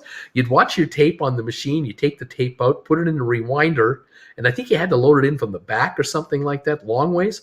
And then you put your new tape in and watch your next movie while the other one was rewinding. Oh, my God. Yes, unbelievable. What can I say? Oh, my gosh. Let's see.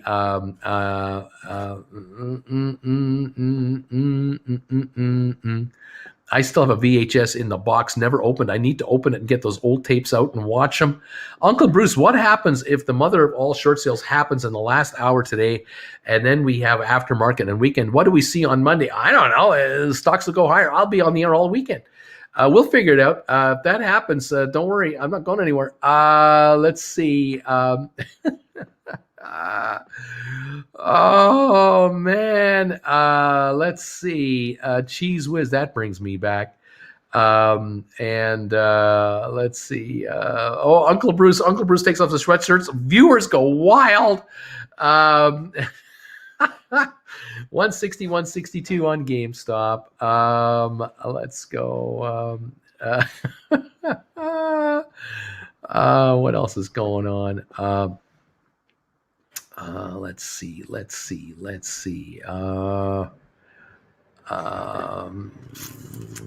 Commenting. Lots of comments here. I'm just going through them. Seinfeld, when TV sitcoms were humorous and not political. Oh, my gosh. Let's go. Fun bagel fact. Contrary to popular opinion, Popeye prefers Popeye seed bagels over spinach ones. I love your Seinfeld. Can you do an entire show in Kenny Banyan's voice? Gold, Jerry, gold. Jen laughing. She just got up 440,000 GameStop traded today. No volume. We're up 20 cents. Let's see. Let's go. Observe thyself. I've been looking on Discord. Are these same rules as last Friday? Are this Friday's libation rules the same rules as last Friday? I don't know. I don't make the rules. I'm only the host, and what the host says is what happens with the rule. They have to pick their own magic words. They have to pick their own magic words. Jen, how you doing today? I'm good. It's one of those days where you just don't want to get out of bed. It's drizzly. Yes. And overcast. dark. We had a gorgeous day yesterday. Nice warm day, high 70s. So nice. We're in the 50s today. It's all over. We got one day. We're back to Seattle weather. Yeah.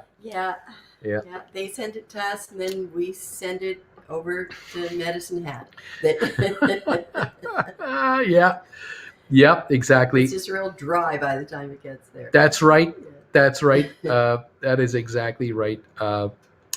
Not You're great. wearing your red shirt today. Yes, I'm poking the poking the bear? The bear in the eye, saying we're going up to spite my red shirt. The heck with you guys. People are saying hi, Jen. Hello, Jen. Good morning, Jen. Good morning, Jen. They're all saying hi to Jen. Bagel, bagel, bagel. They're all excited. Happy Mother's Day, Jen, to you. Oh, thank you. I got the loveliest card yesterday. Oh, yes.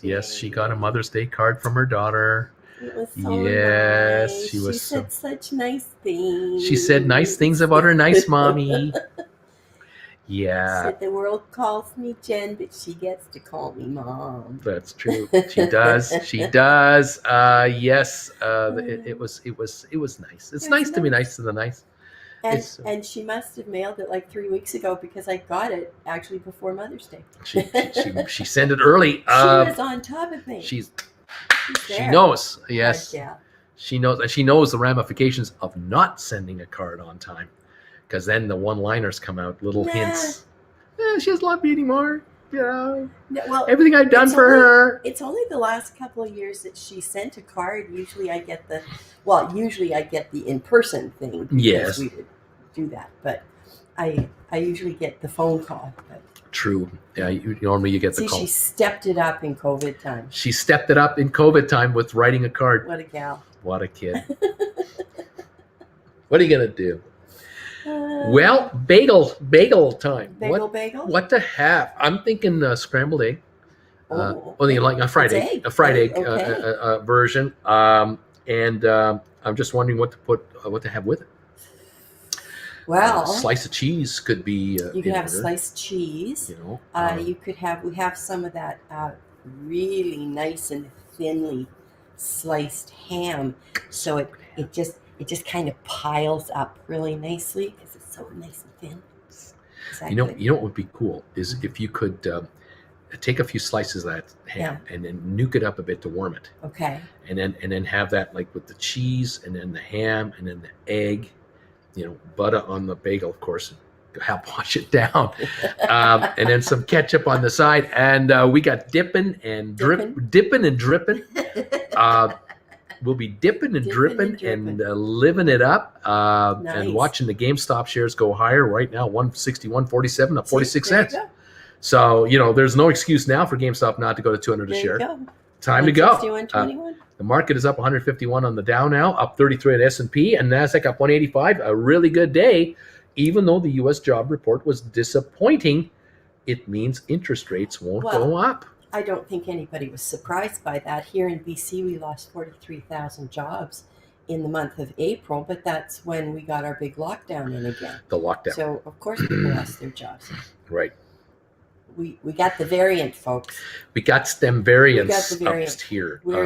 We're just rocking it over in Alberta. They are the highest in North America. Bad news next door. The worst in North America, Alberta, right next door. And we're real close behind them. We're better. We're better, but we're near. Yeah. Yeah. We got to be careful. Yeah. We got to be careful. Okay. Thank Water's you, Jen. boiling. I'm on it. Yeah, the tea is water's boiling for her tea, so she's on it now. Fabulous. 161.53 on GameStop, up 52 cents. AMC now 967, up 67 cents. High of the day 974 on 14.4 million.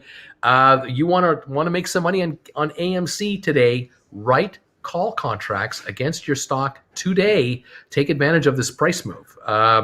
Write 11s or 12s and try to bring in $1 to $1.50 a share if you can. Bring in some cold hard cash for holding this stock. You need a reward. You deserve a reward. Grab it. Bruce is a commentator, not the referee. Let's see. Bruce, could it be that the long whales are waiting for shares available to drop so that when they finally buy in, it really moves the stock? Nick, I don't think so. I think what will happen on GameStop is when the moment happens, when that moment strikes, they'll buy at any price. Because speculators who are going to go long, they won't care if they're paying 163. They won't care if they pay 184. They won't care if they're paying 220. It's going to 400, 500, 600. They don't care. They're getting in when the time is right, and they will jump all over it. You will be blown away by how aggressive it gets. Anyway, morning, Auntie Jen. I'm still in bed. I paid $6.12 for a gallon of gas today. Hi, Jen. Good morning. I plan buying today. My liver and my checkbook can't afford a repeat of last Friday. Oh, my Lordy. Let's see. What's going on here? Comments. We're supposed to get to 81 today. That's hot for here. Hi, Jen. Happy Mother's Day. Good morning, Jen. I love that every day. Eddie R., New York or California, 82 in Sarasota right now. John Vance said howdy earlier. I'm in bed with a cup of coffee and some herb. It's beautiful here, sunshine in the 70s. Morning, Jen. Happy Mom's Day. S. Bar Essex. Good morning, Jen. Happy Mother's Day. $5 donation. Red Shirt Friday. Happy Mother's Day, Jen. Hi, Jen. Aaron, Spain. I just converted to US dollars for comparison. Laugh out loud. I thought you were talking about GameStop price at first. 161.22 right now. Good morning, Jen. Happy Mother's Day, Jen from Ona. Prince Harry. Hi, Ma. Kala. Uncle Bruce like Christmas. He wears red on Friday and my portfolio is green. Selena Soccer. Auntie Jen. Happy Mother's Day. Aaron. Eddie R. Damn, I thought we were getting gouged here in Arizona at 219. Today is 315. Jen is such a sweetheart. What a great daughter. I had a dream that Jen took over the stream for a day, learned a lot about curling. Laugh out loud. That clap got my dog's attention. Good thing Uncle Bruce isn't in the drinking game. Red shirts are the first to go. Good morning, Jen from Norway. Good morning, Jen. Ladies and gentlemen, take my advice. Pull down your pants and slide on the ice. She will call you, Jen. Aaron Pauling here, Texas, eat like 40% of the price. Change the hair to offset the shirt. I think we aren't a great card sending generation. Scrambled egg and bacon bagel, Canadian bacon. Guys, Bruce is blinking a lot. Does anyone know Morse code? Urgent. Sarah, we've got all the weathers still going in Scotland. Had heavy rain, hail, beautiful sunshine now. Expecting snow in a bit, I'm sure. Oh, she had to turn the light on in the kitchen to see what's going on. And it's 7:23 here. It's daylight, and she needs the light on to see what's happening. Hey, Bruce, they're saying a ketchup shortage is around here. Beautiful hands, Jen. I'm famished, says Lord Rating. Aaron, Eddie, we're all taxed on everything like 4 or 5 times. Kayla, Uncle Bruce and Auntie Jen have the same whisper voice. Wally's World, fried egg bagel, cheese, be good. Hammy, oh yes, here it comes. A few slices of hammy, nuke, ketchup. Woof, woof. Eddie, Aaron, I am thinking of maybe put GLP to the car since it's half the price. Stonk, drinking game, nicely. Dipping and dripping. Conduit, I totally nailed the bagel prediction, bagel influencer. You guys are a couple of GOAS goals. Chew, that sounds like Oklahoma. How about Tabasco on that scrambled egg?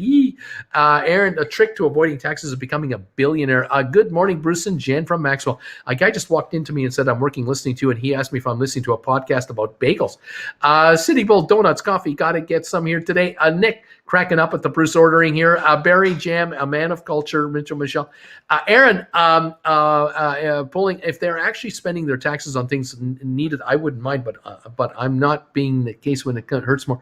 Dan, Uncle Bruce winning comment of the day. Ona Hester, 161.82, 159.92 right now. Jordan, not great in AB right now. 100,000 millennials signed up for vaccines yesterday alone, so that's going to help. That helps. Ours signed up. She's dying to get in there. Can't wait. Wally's World. Goalpost being score. My pup just did the double woof. Okay. Anna B, sorry to hear about the upsurge in Alberta and BC. So glad you folks got your vaccines. Dan Hammer, this is really more of a bagel cult. We worship bagels and the one true bagel eater to guide our investments. Oh, man. Ona, do you have to have a certain number of stocks to buy a call contract? To buy a call contract, you don't have to do anything. But if you want to write a call contract, you want to sell a call to buy it back later or let it expire worthless, you must have 100 shares to write a call contract. Maxwell, Nokia has lots of action. Jendo, where is that from? It's nice to be nice to the nice. I say it all the time, but I don't know where I got it now. Here, you say it. It's a line from Frank Burns, MASH. Major Frank Burns in the show MASH. When he was introduced to some general who was talking to his gal, Hot Lips, and how the line came out, I don't remember, but he was in an uncomfortable position, and he said, "Oh, it's just so nice to be nice to the nice." I've always loved that line. Sitting Bull, for the variants, consider being various and consider what the mainstream media and big firms don't want you to hear. Frontline COVID, critical care alliance. I have no idea what that means. Ashley, being sober, if someone gets on Discord and learns the Friday trigger words and try to lead Bruce into them, is that market manipulation? Asking for an evil friend. Evil friend. Buy and hold. Ashley. Ashley. Krista, I like how you think. John Van, laugh out loud. That does sound like a $200 bagel. Resident Flea is a brand new member of this channel. Another new member. I think that's our third or fourth one today. It's just fantastic. You guys are becoming members of this channel so much. We appreciate you so much. Joining the family, the bagel family here, Uncle Bruce's family. Thank you, one, and thank you all. As a member, you get to use emojis in these chats. You get to be part of the live chat here. You also will receive from time to time alerts from yours truly when something is breaking. There's news breaking that you need to know about. You will get alerts as a member in private member alert bulletins. So thank you all. Whenever a stock crosses my sites that I think you should take a good look at, I will alert you of that. As a member, you'll get first dibs. The rest of the channel will find out later. And so new members, thank you. And existing members, of course, thank you all for being with us. We are right now, or how many thumbs ups are we running right now? We are running 859 thumbs ups right now on this show. Thank you, everybody, for that. We have 45 down thumbs ups, 859 ups. If we can get 141 more, we break 1,000. And we have 1,700 of you here right now. And I thank you all for joining in and being here. Hopefully you can help us and get us over 1,000 subs right away by just hitting that thumbs up button as quick as you can, as hard as you can, showing YouTube this is a channel that should be promoted by YouTube Analytics. I thank all of you for your support of this channel. 902 now is the number. My screen is frozen, so it won't update unless I refresh it. Thank you guys so much for this vote of confidence and your support. 159.92 on GameStop right now. That's where we're at. All right, let's move on. I have Mother's Day every day. My boys call me every day. Happy Mother's Day, Jen. I'm taking a month off drinking after tomorrow, so I'm going to punch my liver as much as possible this weekend.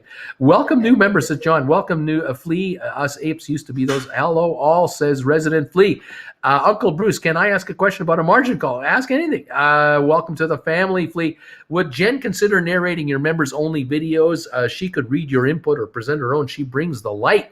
I'm not sure about that. To the moon, where else could you find someone to read a chat box and make it entertaining? You might have a market here, Bruce. Best bet. A friend of mine broke up the curling rink and raided the bar. Hi, Ashley. Welcome to the fam. Oh, there's a Resident Flea. Hey, Kayla. Resident Flea's in. Hey, all again. Let's see. Yeah, people are selling their ketchup packets for a premium. Welcome, Resident Flea. It's Friday. Why don't you start early with a couple of tequila sunrises? Oh, my gosh. I got to survive my 2 shows, and I got to go live for trivia tonight on TWB. Oh, I'm working hard today. It's not easy being me. Red Ginger Snaps. Howdy there, Resident Flea. Resident Flea saying hi, video. Red Ginger Snaps Camp. Resident Flea. Hey, Rod. Hey, Red. Wondering if I should sell my Apple for more GameStop and then buy it back later. Pyromine, haha. Quick, eat that bagel. Bruce, how long until the next channel starts? Kitchen time with Uncle Bruce and Auntie Jen's voice in hand. Well, I'm 10 shares short. Members perks include better immune systems thanks to Auntie Jen's antigens. I'll see myself out, says Carlo.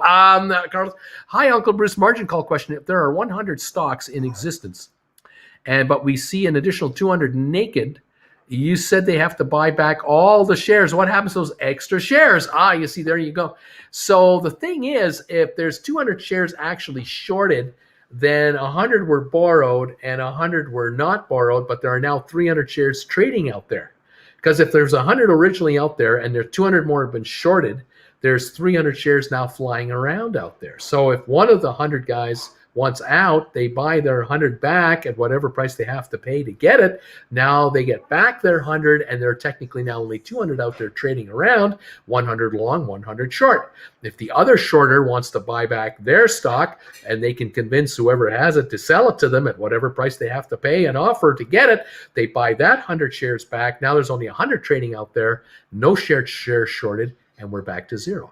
Right now, with 73 million shares outstanding for GameStop and another 150 million that could be out there for all we know, there's 225 million shares of GameStop flying around out there. And if shorters get the impression that they should start covering their short positions because the Reddit army of 20, 10, 20, 30 million people each want to buy 10 or 20 shares each of the stock in the next month or so, based on all the corporate developments that are happening with this stock, that could create kind of a buy wall of 200 million shares of buying that could run this market right up to 1,000 a share, which would force most of these shorters to want to get out, because as the shares go higher, they want to get out from this position, and they're going to just try to buy stock back to lower their short counts, which would lower the counts of shares short, but add it to the buying power that's coming in. Next thing you know, the stock's at $2,500 a share. There might only be 100 million shares outstanding and trading at that time, but they're at $1,000 to $2,500 a share. Have any of you made money? I would think so. Here we go. Thank you, Jen. Nappies. We got ketchup and nappies. And here we have, you can see the butter layer underneath. Oh, yeah. It's terrible. We got the bagel, toasted sesame seed bagel. Look at that. We got the egg. We got the cheese. It's very, very warm, so you're going to have to wait a minute. Oh, guys. How can the stock not go up? How can it not go How can up? the GameStop not go up with this kind of a sandwich in front of Uncle Bruce on live YouTube with 1,766 people hanging around? What happened to this? I spilled some cola, but I leave them there to dry out. And Okay. use them again. They're just a cozy. Okay. That's for my... Yeah, toast, or you can throw it away if you want. I think I'll throw it. Leave those. Those No, are I'll good. get you ones that aren't wet. Well, okay, whatever. No big whoop. No big whoop. It's no big whoop. Mash DQ says Winchester was better than Burns. He was pretty good too, but Burns had some stupid one-liners. It's a good day to buy. Time to get in the car for 6 hours to see my daughter in Nevada and give her a huge hug now that we're vaxxed. Go GameStop. Enjoy your libation, says Carrie Barrett. Thank you, Carrie. Awesome, Carrie. Way to go. Welcome, Resident Flea. All kinds of messages coming in. Yes, I just need some more money, says Ona. Gola, I just watched a number of hours of Roaring Kitty talking about investments, and I think his mindset is fairly sound. Have a thesis on what you think is undervalued. Review it until you trust it. Hey, NSB and Anna, welcome, Resident Flea. You choose a perfect dog to land on here. Ona, you and me both. Vaping with Vic. Emojis, here they come. Hey, Wally, great name, says Resident Flea. Video Vandal. Did anyone else think Gensler, the new boss of SSE, looks like Mr. Burns from The Simpsons? Excellent. Release the hounds. Yes, release the hounds. Carrie, awesome road trip, pot of gold at the end. Oh, I think this is embarrassing to admit, but what is a Discord and how do I find it? What is a Discord? How do I find it? Well, it's a I don't know what it is. It's some kind of a thing where people hang out and talk about stuff. And apparently there's a thingy with my name on it of some kind, and they do stuff there. That's as best as I can explain it. 160.04 on GameStop. 160.04 as I get ready for dripping and dipping this bagel. Let's see what happens today.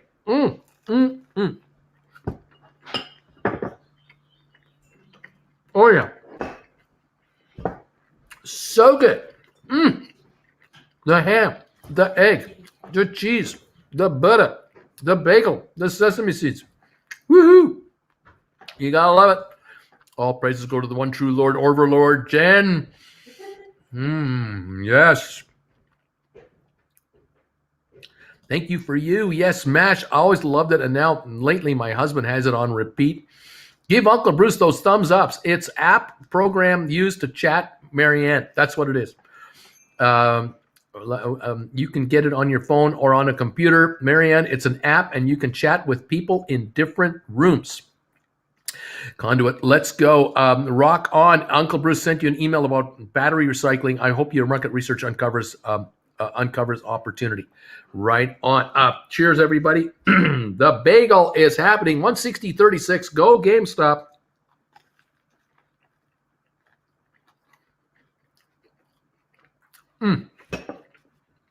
Oh, yeah. Those sesame seeds, they roast up. They get roasted when you toast this thing. Oh, changes their taste. Fantastic. I love it. Bama Babe, he was the double. Why hasn't Bruce's thumbs up past 1,000? He regularly gets 50 thumbs down. Seems fishy. What do we got now? Well, let me refresh my thumbs up, thumbs down ratio. We have 962 thumbs ups right now, 52 on the downside. If you guys can throw thumbs ups at me, we'll break 1,000 here in a moment. Thank you so much. Going in the bagel. Hot lips houlihan. Why do they call seagulls seagulls? If they flew by the bay, they would be called bagels. Bagels? You get it? Oh, man. Ooh, okay, thank you. How do I find this app? Marianne, App Store for whatever kind of phone you have. Alex, my uncle got duped once back in the 80s and bought a bunch of bricks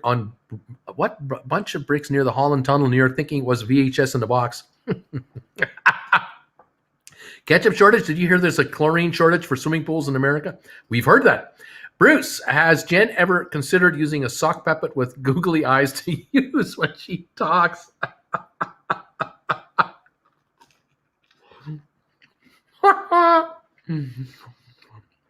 Oh, man. Oh, man. Oh, man. Oh, man. Oh, man. June 9th is the day, or June 10th, when all these votes counted. Somebody's in trouble, don't you think? I don't know. I just think that after that day, everything about GameStop will be, will be through the approval of a certain Mr. Cohen, and we're going to hear a lot. I think we're going to hear a lot of really neat stuff.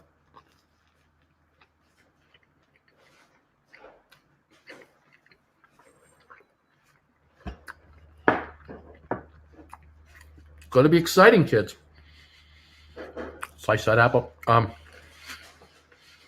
Favorite MASH character? There were so many, weren't there? You had Radar, Corporal Klinger, Burns, Winchester, Hawkeye. All the guys. I mean, hilarious. Anyway. Everything. Bagels, scrambled eggs, hot sauce. Layers. Oh, man. Oh, that looks really good. That looks so good. Looking at that masterpiece. Wow. Jen, will you make me one? What a beautiful hand, Jen. Bruce, you're a lucky man.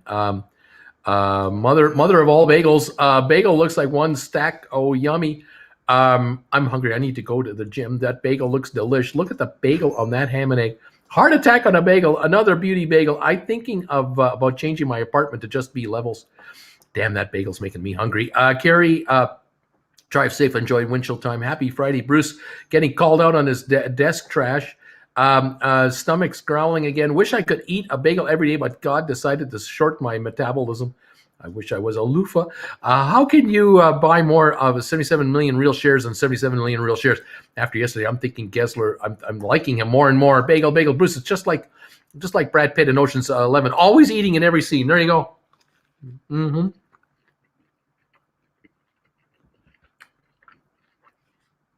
Eating in every scene. Thank you for my question, Uncle Bruce.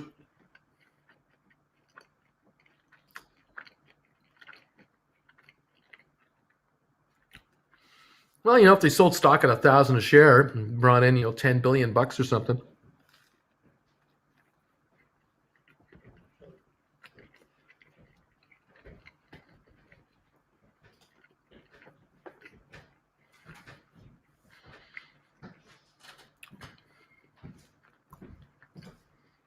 Oh, Jen, this bagel's so good.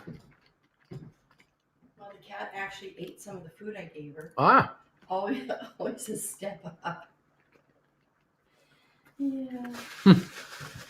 Always a step up.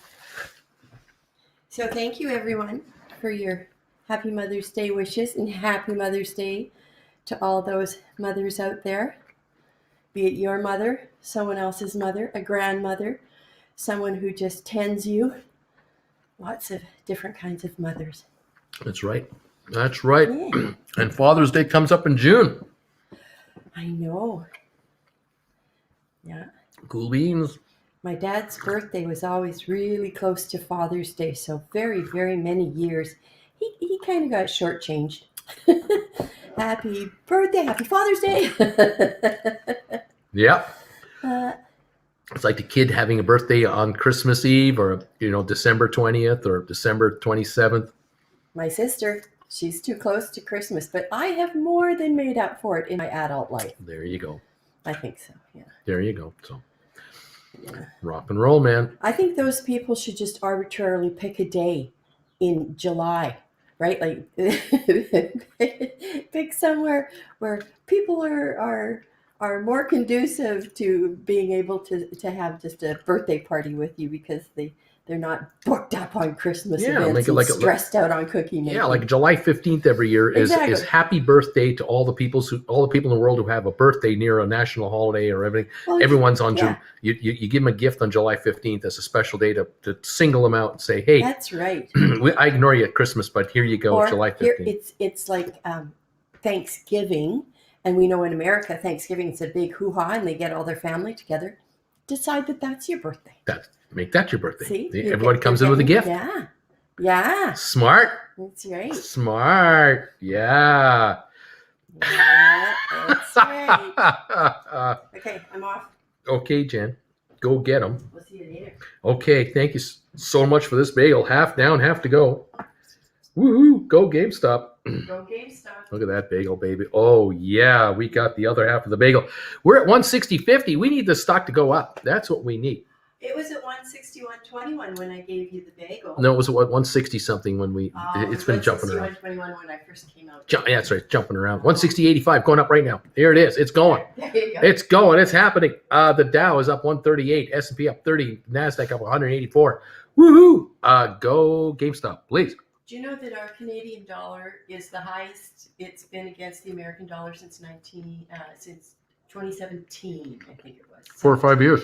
Yeah, we're banging on 83 cents, which is crazy. Crazy talk. It's crazy talk.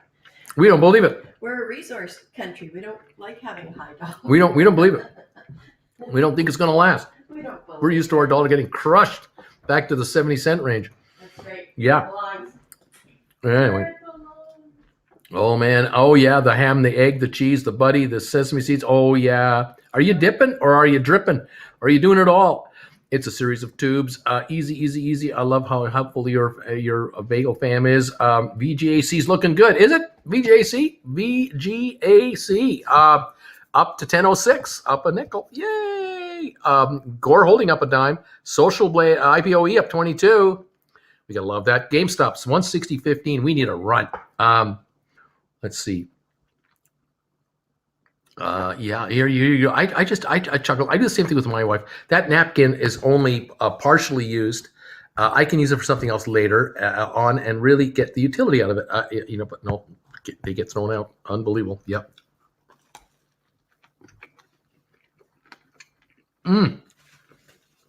Oh.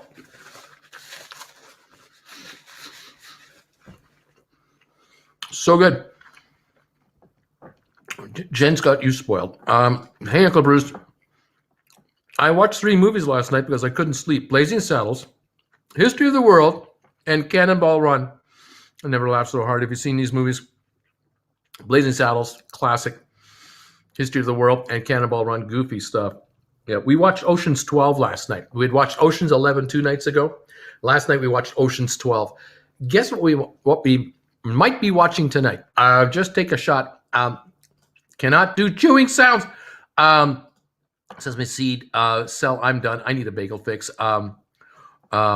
Let's see. I gave you 3 thumbs ups. iPad, computer, and phone. Here we are. How's that Tesla fund going? I'm sure we'll receive some nice donations if this thing moons. Well, that would be great. Still working on that Tesla fund. Oh,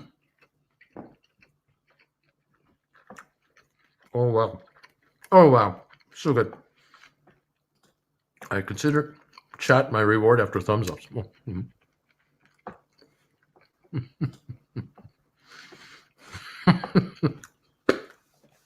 The sock puppet idea. Gold, Bruce. Gold. Oh, and the sock. Guten Morgen. Oh, man.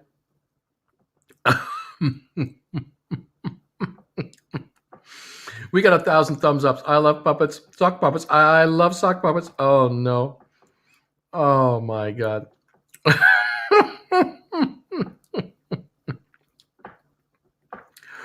Oh, my gosh. What is Jen's favorite company with regard to promoting the progress of women's rights? I'll have to ask her that one.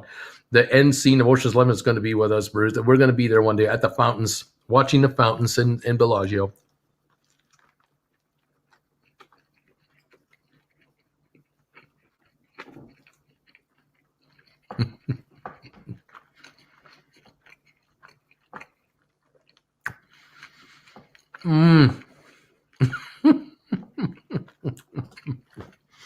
Good stuff, guys. We're trying. Good morning, Uncle Bruce. Nice to have you all here, everybody. Nice to have you all here. Beautiful.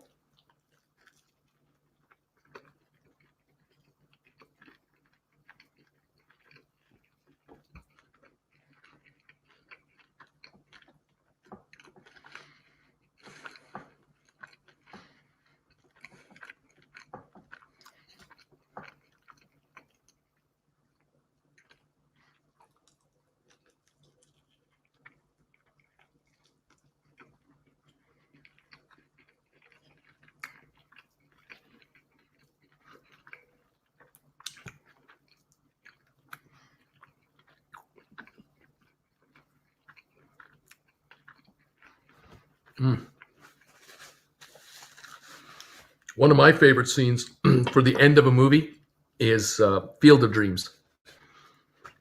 The last 2-3 minutes of that movie, the best, the best. You want to have a catch? Oh, so good.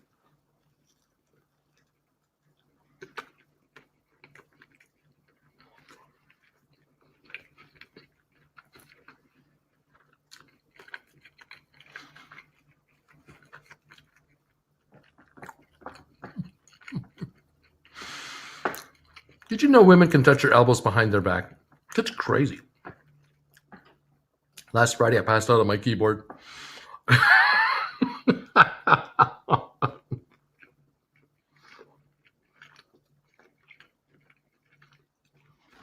Okay. It wasn't pretty at the end, but we got it done. The bagel fell apart, but it hung in there a long time. We've had our bagel this morning, and it is delicious. Thank you, everybody, for hanging around.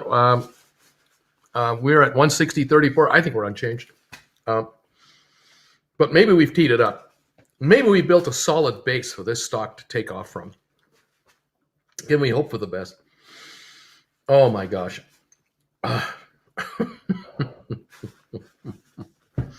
Thank you so much for tolerating that and waiting me out. Thank you.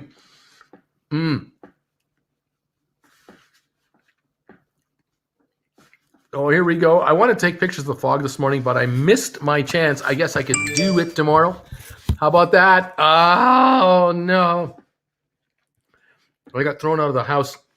I got thrown out of the house at my family's house when watching Blazing Saddles as my future mother-in-law got so mad at the work scene. I thought it was so funny. Think of your secretary. Oh, my gosh. GameStop mooning will only cause more unemployment. Everyone holding will quit their jobs if they haven't already. There you go. Well, of course, then again, you will create jobs with all the money you're going to spend, because you're just going to create different kinds of jobs as you spend money on things that you've always wanted to get, which employs people to do things for you, make manufactured product or what have you. So actually, you're good for the economy in your own way. There you have it. Field of Dreams is awesome again because of good writing and no PCBS and all that stuff. It was a great show. You need to play The Sound of Silence from Simon and Garfunkel when having your bagel. The ending scene of Braveheart still sticks with me all these years later. I like the end scene of the movie Big. You remember the movie Big with Tom Hanks? As he was a 13-year-old that became an adult, and then at the end of the movie, he's back to a kid again, and he and his buddy are walking down the street together again, like the old days, and they're just talking the same trash as they used to talk about. Laugh out loud, Andy. I'm such a sucker for those kinds of jokes. Best bet. Me too. Biz, so funny. Let's see. I'm quite fine being unemployed if I'm independently wealthy. Discord links expire 7 days. Reddit page doesn't have an active link. Hello, Dark is my old friend. PC, I know what that means. Sadly, the weather over the weekend will be bad. At the same time, the markets are closed. Not sure what to do with myself. You're going to have to watch some movies. Anti-PC's laughing. Off to work, guys. We'll see you for Power Hour. Exactly. Later, alligator. My boyfriend came over Friday evening, and I saw the shape I was in and the empty screwball bottle that said, "You're drinking during the day now." Laugh out loud. Right on air. Cody, thank you for this donation. What's up, my boy? 8 to 10 weeks, we're in the money. Mark my words. We are going to be in the money. Marianne, thanks, Ginger Snaps. That word. You smell that? Do you smell that? Daddy, want to have a catch? Dad, you want to have a catch? Oh, how can you not love that movie? Can't not love that movie. Also, the ending of Rudy. That's a pretty good movie. Rudy, the end of the movie, Rudy getting carried off the field. Wally's World. So are you watching The Life of Brian tonight? Stock Markets with Bruce. I'm racking my brain here. Being a month out from meeting on Wednesday, the CEO announcement has to be soon, right? Hello, soon. Gotta be soon. Yes. Gotta be. Uncle Buck, it's one of my favorite movies, especially the ending. Yeah, I cried, but now we have Uncle Bruce. It smells like money. I loved Rudy. Oh, I loved Rudy. Yep. What other movies did I? Well, of course, there's so many movies I've loved. One of my favorite movies is a movie that was not a blockbuster by any means. It was a popular movie. It did all right, but it wasn't like you won't find this movie very often on like anywhere. It's called My Favorite Year. The movie's called My Favorite Year, and it's all about television, 1955 television, live, and it's kind of a takeoff on the Sid Caesar 1 hour show, with a sort of a Sid Caesar type character, with his cast of characters and his writers and his producers. And there's a young guy, the youngest kid in the writing team, that the movie's all about. It centers on him for this 1 week. Where this a huge movie star, like an Errol Flynn kind of movie star. His name is Alan Swan. Alan Swan is going to be the host, the guest on the big show on Saturday night, live in front of the world, and the young kid has to watch him because Alan Swan is an alcoholic. And he'll take any chance he can get to start drinking and partying. And this young kid has to keep him sober and at every rehearsal and get him to the show and make sure this goes off without a hitch on live television. And it is just hilarious. The one-liners in this movie just bust Jennifer and I up, and have for 30 plus years. We quote that movie all the time in this house. my favorite year. Absolutely phenomenal. Planes, trains, and automobiles, baby. Any love for the great outdoors, bald-headed killer bear? I need Uncle Bruce to take on. What's his take on Austin Powers? Yay or nay? I loved all of them. Loved them all. Canadian Bacon, awesome flick. Wally's World. Tommy Boy gets 1 star on Rotten Tomatoes, but gets all the stars with me. My favorite movie of all time is Grease. That's not a pillow. That was a great line. I'm so jealous. I missed the show last Friday. I'm going to watch this weekend. Maybe I'll even join in. Planes, Trains, and Automobiles. When Steve Martin gets to the car rental counter after being dropped off in the parking lot, there's no car where he's supposed to get his car. He comes all the way back to the car rental counter. And the gal behind the counter is the woman who was in Ferris Bueller's Day Off. She was the secretary to Ed Rooney. And she's the one who pulled the pencils out of her head all the time. That gal is at the rental counter. And she's on the phone having fun talking to a relative about getting together for Thanksgiving. And then Steve Martin comes up to her and he's just stern-faced. He's so upset. Can I help you? And you have to watch that scene for yourself because I can't repeat any of it here. But apparently I have read that scene was one of Steve Martin's most favorite scenes that he's ever had as an actor in his entire career. He loved that whole episode between him and the car rental lady at this St. Louis airport counter or something like that. Hilarious. Rudy is our Goonies. My stock portfolio maybe as red as Bruce's shirt, but my CSGO case investments are greener than BC Bud. How about that? Best movie ever created. Love Bama Babe. He's a Lord of the Rings. Best movie ever. The campfire bean scene on Blazing Saddles. The Great White North. Anti-PC word. A good dog's dad. I can never forget that part. Bruce, a great stock info and a good something taste. And Bagels winner chicken dinner. That Benjamin Button movie. Good dog's dad. You're going the wrong way. How would you know where they're going? Tom Hanks in Big, the original MILF Hunter. Yeah, I guess. Let's see. 160.27 on GameStop. Nothing going on yet. I loved my favorite year with Peter O'Toole. The young guy was supposedly based on Mel Brooks. David Cozier used to know all that lines by heart. Do you think this car is safe to drive? Yes, officer. I think I do. Brian's song. Oh, Brian's song. Tommy Boy was filmed in Toronto on Mill Street. It was. Ashley, me trying to build estimates for work. Losing track of what I'm doing, laughing on this channel. Priceless. Funniest movie ever was Friday. Naked Gun, Airplane, great movies. Shirley, you must be kidding. I'm not kidding, and my name is not Shirley. Anchorman, love that escalated quickly. Did you like the movie Into the Night with Michelle Pfeiffer and Jeff Goldblum? I laughed since the first time I saw it. Oh, I remember that movie. Also, I love the movie with Henry Winkler and Michael Keaton. Oh gosh, I'm trying to remember the name of that movie now. Night Shift, I think it was called. Night Shift. Early 80s, crazy, silly movie, but fun. Some real fun lines in there. Damn it, Jim. Caddyshack, Airplane, The Naked Gun movie. Stephen Martin in Roxanne, great movie. Most F words in the film. Oh man. Aaron, anti-PC next Friday. Oh wow, I like your style. Major League is always overlooked. Laughing out loud. Kevin, you want to hurt me? Go right ahead if it makes you feel any better. I'm an easy target. Yeah, you're right. I talk too much. I also listen too much. That's Planes, Trains, and Automobiles. Great movie.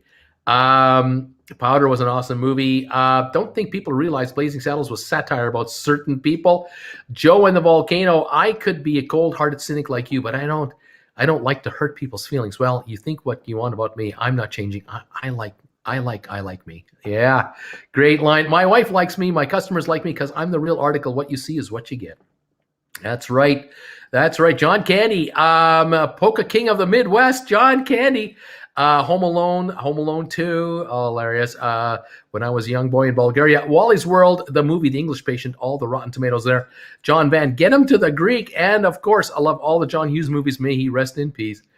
Would short hedge funds get to cast proxy vote in GameStop annual shareholder meeting like the retail investors?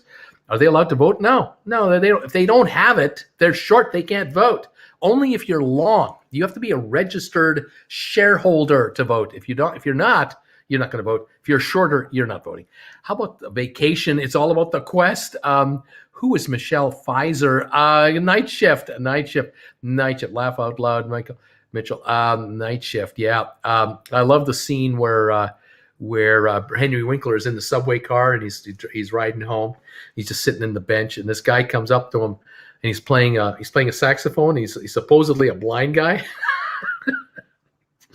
And he's got a little tin can attached to his saxophone, and he comes up to a woman. He's playing the sax, and she puts a quarter in there, and then he goes up to another guy, and the guy puts in a dime or two, and then he comes up to Henry Winkler, and Winkler opens up his wallet and reaches in for his little change compartment and puts in a quarter, and the guy starts playing fast. And Winkler puts in some more money. He puts in throws his whole wallet in there to make him shut up. It's so classic. Oh, it's such a funny movie. The Big Lebowski. Another one. So many of these movies could be made today at all the PC culture has ruined original thinking. That's true. Politically correct. Any Donnie Darko fans in here? Just tested the Discord link on Reddit with a newbie. Seems to be fine. What about what movies do people find themselves quoting a lot? What lines? Ghostbusters. My favorite year. Jaws. Yeah, we need a bigger boat. That's your opinion, man. Hot Shots. Oh, so right, Aaron. Hence my username. The Christmas Vacation classic holiday film. Cousin Eddie. Police Academies. European Vacation. You're going the wrong way. You got a Victor. Roger. Huh? Airplane. Night Shift was great. Prostitution ring out of a morgue. Laughing out loud. Then Vegas Vacation. The Burbs, City of God is a mind blower. The best part of sideways trading on GameStop is the conversations we get into while waiting to go to the moon. Bagels, travel, movies, you name it. Uncle Bruce, we got it. Hey, bartender, John needs a refill. Yes, a Night Shift, pretty funny, really funny. That was a Ron Howard. That was one of the first Ron Howard movies. Splash with Tom Hanks, John Candy. Splash. John Candy was brilliant in that movie. He almost stole it. Also with in Splash, the professor. What was his name? Oh God, Schitt's Creek. The dad in Schitt's Creek. You know who I'm talking about. Dad in Schitt's Creek. He was in Splash. Trying to find the mermaid. Was it not Moranis? Eugene Levy in Splash, and John Candy in Splash. And that was a great movie. Hilarious. Only shareholders can vote. Naked Shorts cannot count. Yeah, David loved the Police Academy movies. Blue Oyster Bar. Three Amigos. Oh, craziness. Baking. Bruce, what do you think of Nicolas Cage? He should have been in that movie.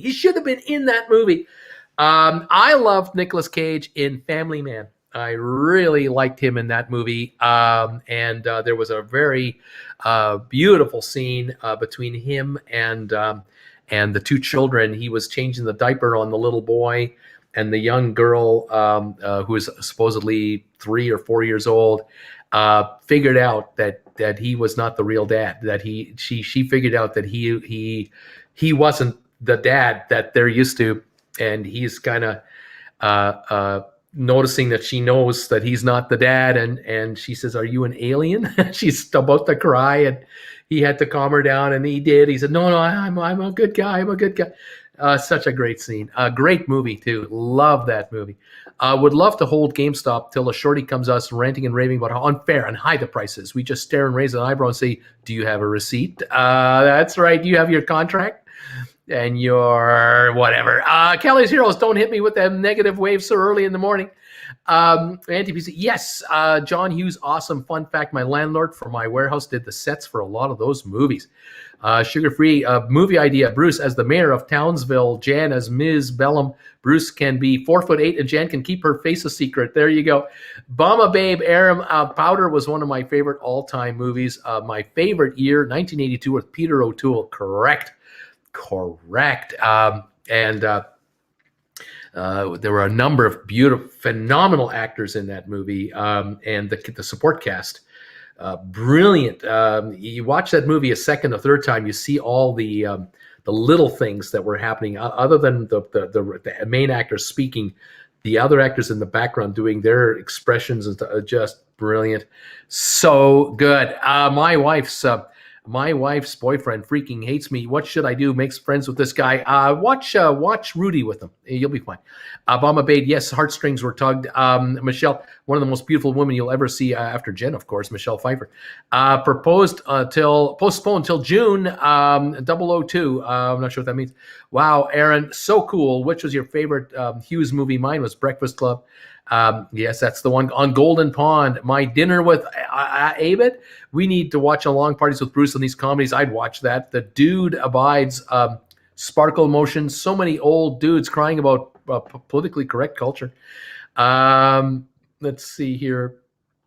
What about Tackleberry? Lance is smiling. Postponed till June. I don't know what this means. Oh my God! I just watched Donnie Darko at least 10 times in college. Oh my gosh. 160.01 on GameStop. Nothing going on. Forrest Gump. Yes, Forrest Gump. Three Amigos. KN. Woo. El Dudirino. No, there's who mows your nose hair, Roxanne. Ghostbusters. Vinkman. Everyone has 3 mortgages nowadays. Vinkman. That's right. Everyone has 3 mortgages nowadays. A Rebel Without a Cause.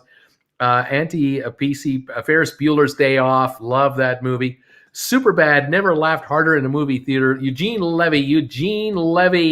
Yes, the god. Eugene Levy is a god. Yes, that's my fave too, Aaron. Spies Like Us with Dan Aykroyd, Chevy Chase. That was supposed to be Dan Aykroyd. It was supposed to be, I can't remember. It was Dan Aykroyd. It was supposed to be Dan Aykroyd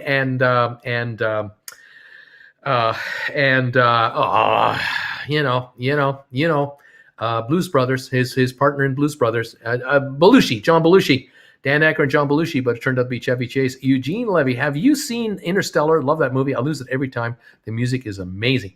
Splash Among, I'm watching that tonight. I'm thinking later you could kiss me on the veranda. Dusty Bottom's lips would be fine. Harold and Maude. Joel, yes, so many good movies. You should watch Best in Show if you enjoy Eugene Levy. It is hilarious. He is hilarious in all those movies. I love Nicolas Cage and everything, and love Nick Cage in Raising Arizona. It's a Wonderful Life. Jimmy Stewart.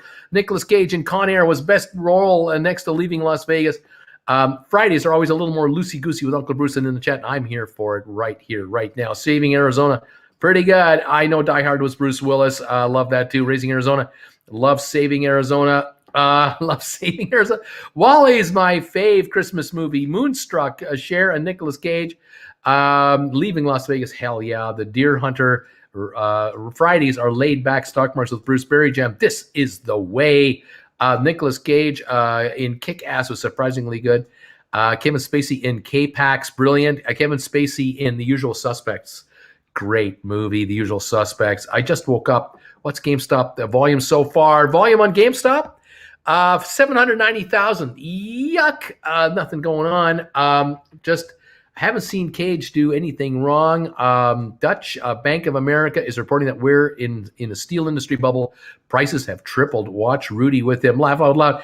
Aaron, I mean, he's had some duds. Aaron, you sure Nicolas Cage has put a lot of turds left behind? Let's see. I enjoyed the duds too. Jennifer, her favorite movies, Apollo 13 and Hunt for Red October. Those are her 2 favorite movies. One of my faves, movie I've enjoyed is Patriot Games with Harrison Ford. Patriot Games. I was going to say another one. What about Henry? Harrison Ford. What about Henry? That's not necessarily comedy. Very, very touching movie. Truman Show. The Truman Show with Jim Carrey. Love that movie. That movie came out when Jennifer and I and Jennifer Jr. were living in the Cayman Islands. So here we were on a small island, and here comes the Truman Show. Wow, that was really something. You started. I was sort of looking around all of a sudden, going, "Am I in the Truman Show?" Because I'm on this little island. I can't get off this island, and this is kind of like the Truman Show. It was really interesting. He was ripped off. Jim Carrey should have had the Oscar for that. The Outsiders, love As Good as It Gets. Just saw that the other night with Helen Hunt and Jack Nicholson. Greg Kinnear, great movie. The Other Parents and I are beginning to question your devotion to Sparkle Emotion. Oh, brother, wherefore art thou? Good movie. Eddie, our Spies Like Us was hilarious. Harold it made us so. Harold and Maude was so good. Let's see. Stripes with Bill Murray, absolutely. Bowfinger, absolutely top-notch movie. Bowfinger, Steve Martin and Eddie. Eddie. Oh no. Eddie Murphy, Beverly Hills Cop, the original, was all right. Ferris Bueller Day Off, when Cameron was in Egypt's land, let my Cameron go. Memento, anybody? Corey, thank you for this donation. No one is going to talk about Funny Farm or What About Bob. Oh, I love What About Bob. Funniest movies ever with Bill Murray and with oh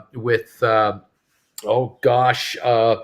You remember the stewardess in Airplane, the gal with the long hair? She was in What About Bob? And Richard Dreyfuss.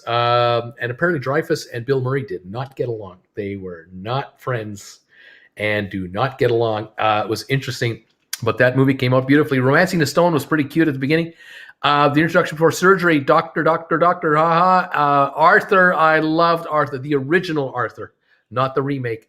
The original Arthur, and the movie 10, the original, the actual movie 10 with Dudley Moore. Enjoyed that movie. That's a time travel movie. Oh my gosh. But hilarious. Dudley Moore was incredible in the movie 10. Corey, What About Bob? I'm Sailing, awesome movie. Lucky Number 11 with Bruce Willis. Dan Aykroyd was great in Grouse Point Blank 2. Fun John Cusack movie.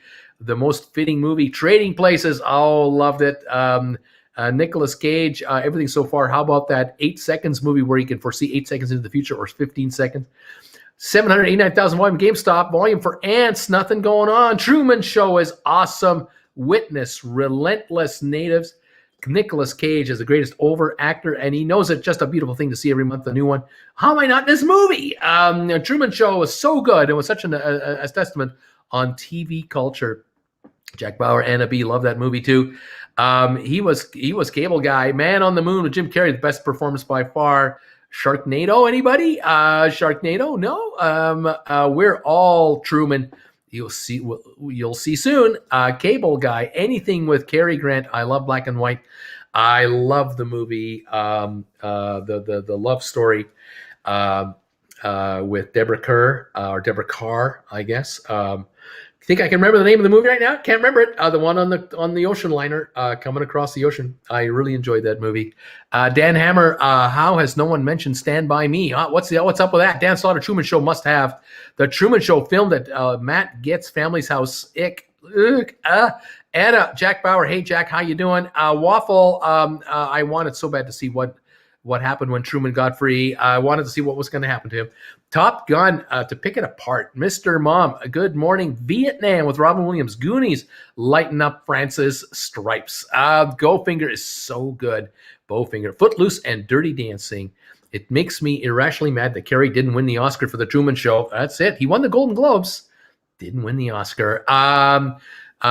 Whatever it takes. A Boy and His Dog. One of my favorites is a kind of flies under the radar is The Spy Who Knew Too Little with Bill Murray. Great movie. Hilarious movie, Bill Murray.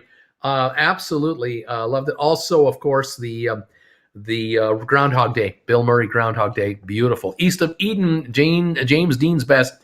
Anna B, good days for you so far. And yesterday was awesome too. Always the originals. Original Arthur, my dad's favorite movie, the original. Aaron Pauling, yep, one of the GOATs of all time. Greatest of all time. Thank you. Remakes are made when no one can come up with the original idea. Every Which Way But Loose, right turn Clyde, before Clint lost his marbles. Spaceballs, hilarious. Good Will Hunting, Dead Poet Society. Pink Panther 2, original Pink Panthers with oh gosh, yeah, Peter Sellers, and also another movie with Peter Sellers, the last one he made. Oh gosh, I just had it on the tip of my tongue. The last movie Peter Sellers made, where he was a butler and. Oh gosh, he liked to watch TV. Oh my gosh, Oh, I can't believe I can't remember that name of the movie. It'll come back to me. Just watched Trading Places ending, showed the viewing room above the trading floor you've spoken about before. Yep, I just got back. What's with the movies? Oh, we're talking about our favorite movies. Cable Guy, a silly movie but fun. Dudley Moore in Arthur. Harold and Kramer go to White Castle, watched it at a theater next door to White Castle, end up eating 10 burgers, 4 fries, and tried for a beer after about hurled it all up from my gluttony. Hunt for Red October, Being There. Peter Sellers, Being There. That is a movie that I really enjoy watching. I have seen that movie 20 times. I can't wait to see it the next time. I love that movie. And All the President's Men. That is another movie I love to watch again and again and again. So well made. Jack Bauer. Also, The Sting, the movie The Sting. Robert Redford and Paul Newman. Absolutely. Jack Bauer. Yep, it's a good day. Glad you're doing well. Anyone who can't get along with Bill Murray has to be an idiot. Z Weathers, Louis Neville today. Casablanca, Sitting Bull, RV, the movie RV. I love the original Willy Wonka. I know every line. The Millers. Like an RV movie, The Millers. If you like dark comedy, A Man Called Ove is hilarious. And, of course, Horrible Bosses and Horrible Bosses 2. Casablanca, Mousetrap, hilarious movie. So fun. So much fun. Yes, the really old movies are so good. The Princess Bride, fantastic. Waterworld, Dudley Moore and Foul Play, epic scenes. And Affair to Remember. That is correct. Thank you for bailing me out of that one. Cary Grant on the ocean liner with Deborah Kerr. North by Northwest with Cary Grant. Awesome movie. Ryan, be careful. The things you shoot at, most things in here don't react well to bullets. That's right. Hunt for Red October. And I can't mention those without Roadhouse. Anna, yes, the long trailer. Lucy and Disney, great camping movie. Classic early movie. Silly, crazy, hilarious. Caddyshack, silly. Swoon, Patrick Swayze. And how about Ghost? That was a movie. Oh, Wally's World. Yes, an Affair to Remember. I like Groundhog Day, where he eventually just punches that guy and keeps approaching him. Laugh out loud. Nicolas Cage, It Could Happen to You with Bridget Fonda. Bought a can of macadamia nuts, enjoying for attendees. That'll be me. Aaron, way to go. I really like Patriot Games too. Hugh Truman, yes. Costner movies, Dances with Wolves, The Postman, The Gardener. I love Bull Durham. Bull Durham. Love that movie. Anna B. Young Frankenstein, of course. Best cornrows in the movie ever. Number 10. Clue. Being There. Clue was funny. Being There was great. Dan Hammer. Yes, The Bar of Emma. Cable Guy was the best comedy on using TV as a babysitter. Inspector Clouseau. Boom. Is it a boom? A boom? It is a boom. A boom. Serpent in the Radio. 2007 was a good year for films. The Assassination of Jesse James by coward Robert Ford. There Will Be Blood. No Country for Old Men. Oh, man. Nobody mentioned Friday yet. All-time favorite, Last Samurai and Gladiator, Officer and a Gentleman, A Few Good Men. Love that movie, A Few Good Men. The truth? You can't handle the truth. Yes. Oh, my gosh. Where are we at? 160.73. We're trying to get through here. I'm not sure if anyone's noticed how loud his cell phone bleep is in the cell phone amp, assuming you have one holding your phone behind the camera. Shawshank Redemption, absolutely classic. I've seen it a zillion times. Love that movie. Love the ending of that movie, the last half hour of that movie. Love it, love it, love it. Anyone mentioned Shawshank Redemption? Coming out, going through 500 feet of, or 1,500 feet of foul-smelling stench, undescribable. Last Tango Parents, of course, I like that. Being There, Sellers' final movie, brilliant film. Got another GameStop share. Why? Because all shorts must cover. Here's Looking at You, Kid. Last Starfighter. Remember that movie? Cool Hand Luke, best Newman movie ever. Never gives up and eats boiled eggs like butter. Howard the Duck, Zorpheus, Young Frankenstein, of course, traveling. Back to the Future, 1, 2, and 3. Half-Baked, Halloween. I felt so bad for Bill Murray and Zombieland.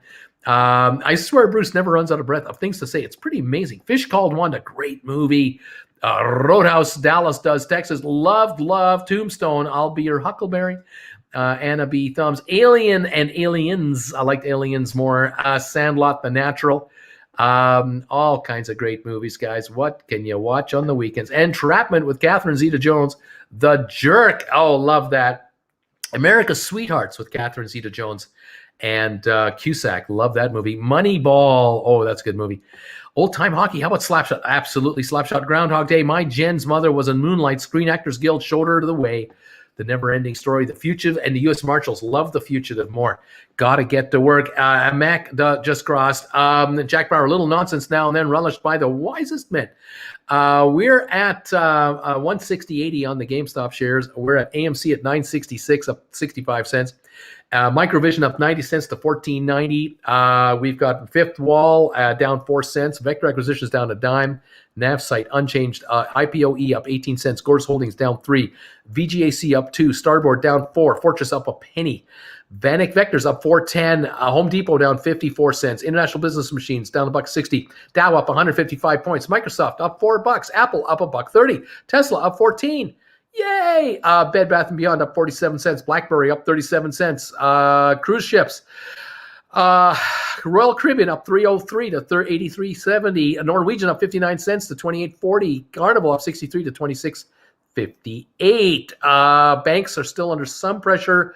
The Dow up 152. S&P up 31. NASDAQ up 182. GameStop 160.79 down 22 cents. Just sitting there. Just sitting there. You got knocked the F out. Can't handle the Bruce. Søren, do you happen to remember Samson and Sally, the kids animated movie? I used to love that film. I don't know that film. Big Trouble, Little China. The tree scene in Shawshank always gets me. It's so pretty and free feeling. Love that. I just love that whole show. Just love it. Get busy living or get busy dying. There you have it. Yep, McDonald's good. Sorry, I never realized it was a Danish. Gilda was lovely. Rita here with, yeah, Bruce, no offense, but your cell phone beep terrifies my dog. Has anyone mentioned The Silence of the Lambs? Oh my gosh, D'Angelo Unchanged, Troon and Tron and Tron Legacy, a weird science crazy movie. Shawshank Redemption is a brilliant movie that just represents one thing to never lose: hope. Hope is a good thing. Yeah. Sitting Bull, The Last Starfighter. Yes. Thanks, Corey. Resident Love Gilda at GameStop stuck at 160. Short squeeze, really just pressure and time. Unlimited Wag the Dog. American Beauty, great movie. High Fidelity. What do you think about Wolf on Wall Street? It was okay. The Computer War Sneakers, movie Sneakers. The movie Sneakers with Paul Redford, great movie. Make My Day. What movie is that line in? Of course, Jesus Christ. Yes, The Big Short. I had the opportunity to play in some arena that Slapshot was filmed several times for tournaments, made the tournaments much more fun. Bama Babe, Dirty Harry. Man, remembering all these movies makes me want to lock myself in a room and binge watch for a month. Anna B., what a lovely actress and dancer. I think of the most beautiful woman I've ever seen. These women were so smart, sexy, strong, loving for their man. Of course, loved Four Weddings and a Funeral, and enjoyed Julia Roberts and oh man, when I have to come up like that, I can't do it. Got my mind going so many directions. Yeah,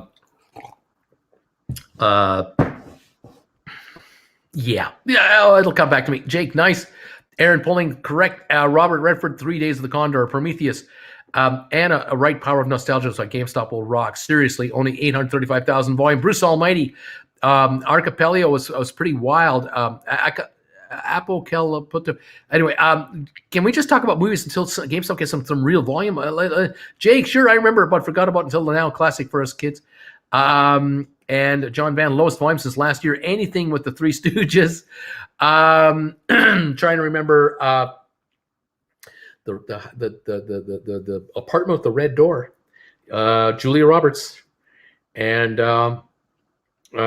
his wacky roommate. Nice firm buttocks. You remember that movie? Notting Hill. Notting Hill. Oh my God, I love Notting Hill. And then all the actors in that movie. What an ensemble! Some of these British actors, you've seen them again and again and again on BBC. Fantastic actors and actresses. Absolutely. Oh my gosh, Notting Hill, and also Love Is All Around. You know that one. During these wonderful movies, I get to see most of them during college. I was supposed to be studying, but I would see them on cable instead. No one mentioned Empire Strikes Back. Yes, Conduit the Switch. Perks of Being a Wallflower surprisingly got me in the red. In the end, Uncle Bruce High Fidelity brings memories. What's good? What's a good Jeff Goldblum movie? Every movie he's made. Raiders of the Lost Ark. She said was amazing. I love old Hollywood movies as well, the newer ones. Hello, Clarice. I finally caught a decent price today. Bruce bought at 60.23 and it hasn't fallen yet. It's 160.73. It's actually higher. Oh my gosh. Oh wow. Phantasm. Crazy, right? A squeeze tight till SOB. That's my favorite movie. Jesus Christ. David Costa, Jurassic Park. Wait till Power Hour. They will attack us. They will have 200,000 shorts to attack us by then. Got a bolt, folks. Thanks to the morning show, Uncle Bruce and Auntie Jen. Really good start to our Friday off with you. Stay healthy and hear you later. No fall asleep at the wheel. Thank you, everybody, for being here. We're getting close to the end of the first show here. Back to the grade school, the Red Balloon, Fast Times at Ridgemont High, Butch Cassidy, a Sundance Kid, Uncle Bug Bruce. Quick question: every day that stock stays the same price, does it cost the shorters more money to continue the short stock? Yes, it does. It costs them money to hold it. Diamond Hands. Anyone mentioned The Secret Life of Walter Mitty? If not mentioned, did we remember Planet of the Apes, the first one? Yes, the first one. Love Actually every Christmas. Yes, love is all around. Diamond Hands. Oh, FTRH. Wallful Raptor. That's not really a Jeff Goldblum movie, but sure, he was funny in that. Independence Day might be my favorite of his. Pretty Woman. Did anyone mention Pretty Woman? Network. I want you to get up and go to the windows and shout as loud as you can. I'm mad as hell. I'm not going to take it anymore. Network. Unforgiven and Gran Torino. Vivian Lee. Such a beauty. Gone with the Wind. Wallful Raptor. Soul Till.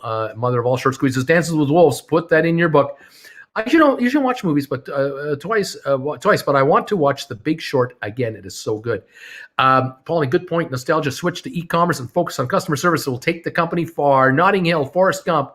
When all this is over, I'm having fear and loathing in Las Vegas trip. Did he just say nice firm buttocks? I did. That's a line from that movie. I was so in love with Julia Roberts in my teens. Aaron, however long it takes. James Bond, diamonds are forever. You got it. Notting Hill, watch Paddington 2. Seriously, Pulp Fiction. Burry waited years. Love Actually. Gotta download all those films now before I go. Thumbs ups for Uncle Bruce's tummy so the bagels keep flowing. Join the club, E.T. Hopefully they will make a movie on GameStop with my favorite one, only with a happy ending though. Skin Deep, Blake Edwards. The price means nothing. Covering shorts is everything. Field of Dreams and The Natural. Citizen Kane. The Dark Knight is my top 5. That scene in Butch Cassidy where Robert Redford was playing cards and gets mad and just stares without blinking for about 5 minutes. Alex, bleed them. They bleed every day. They don't cover. Hang on. They don't cover. That's right. They can't cover. I predicted today's bagel, and I predicted we'd go to 170 in a power hour. 160.92. Just bought a keg of beer for later today. Discord link works. I was on the wrong Reddit page. Sorry. You should have been an auctioneer, Bruce. The short squeeze starts at 12 p.m. Central. If I learn anything from grad school, it's a chug water after every beer. Your body will thank you tomorrow. See you at 3 o'clock. Serendipity. Amazed, and no one said Green Mile. Great movie. Grumpy Old Men and Grumpier Old Men. Funny. Yeah, there's many times where Bruce sounds like an auctioneer. What about Bob? Can someone drop the Discord link? 1,100 thumbs ups and 1,200 people watching. Now that's what I call participation. Absolutely. I tune in to watch you commentate while playing The Big Short. Moonstruck. Snap out of it. Ruth, any news on your documentary thing? Nothing yet. First, last one, Tombstone. You guys see at 3. Good advice.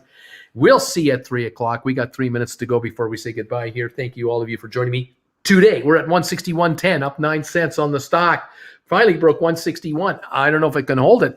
AMC at 960, topped out today at 979. If you are long AMC stock, this is a good time, a good place to write call options against your stock. Write 11s or 12s, a month or two out. Take some money off the table, buck and a quarter, whatever you can get.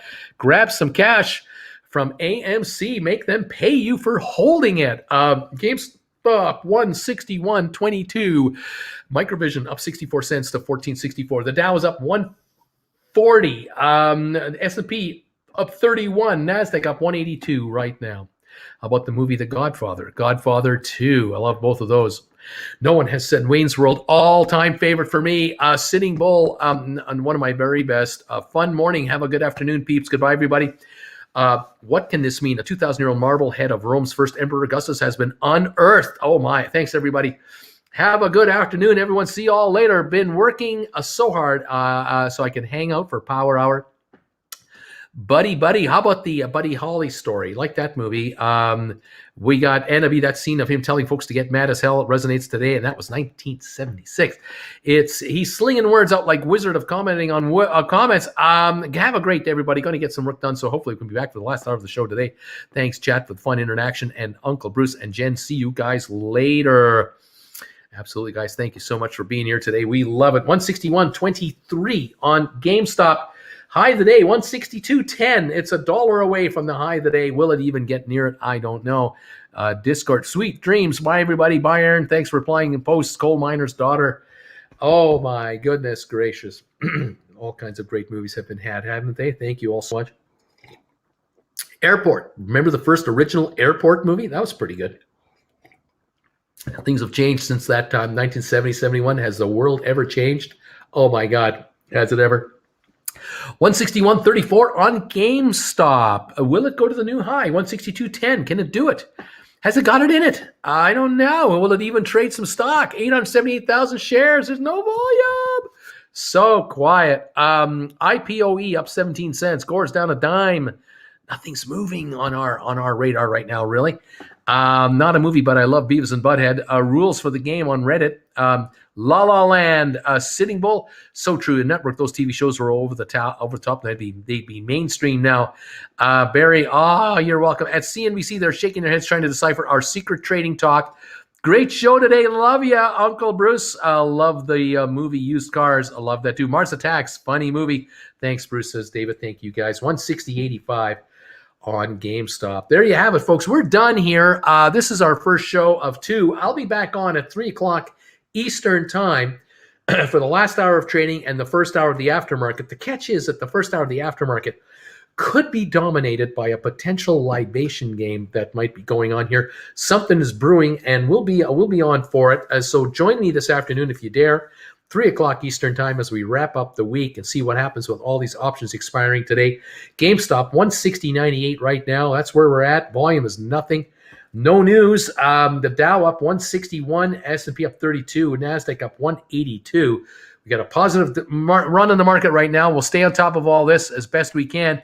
We'll catch you later, Sharon. You bet. Okay, really got to go now. Have a great day. Got to be back for the 3 o'clock show. Missed the show. I got to start at the beginning. I know I'm just like those two. So funny. Airplane. I picked the wrong week to stop sniffing glue. What's a libation? What's a libation? Oh, look it up on Google. All righty, guys. I'm out of here. We'll see you this afternoon at 3 o'clock Eastern time. Thank you for joining me now, and we'll catch you later. Thanks so much. Bye.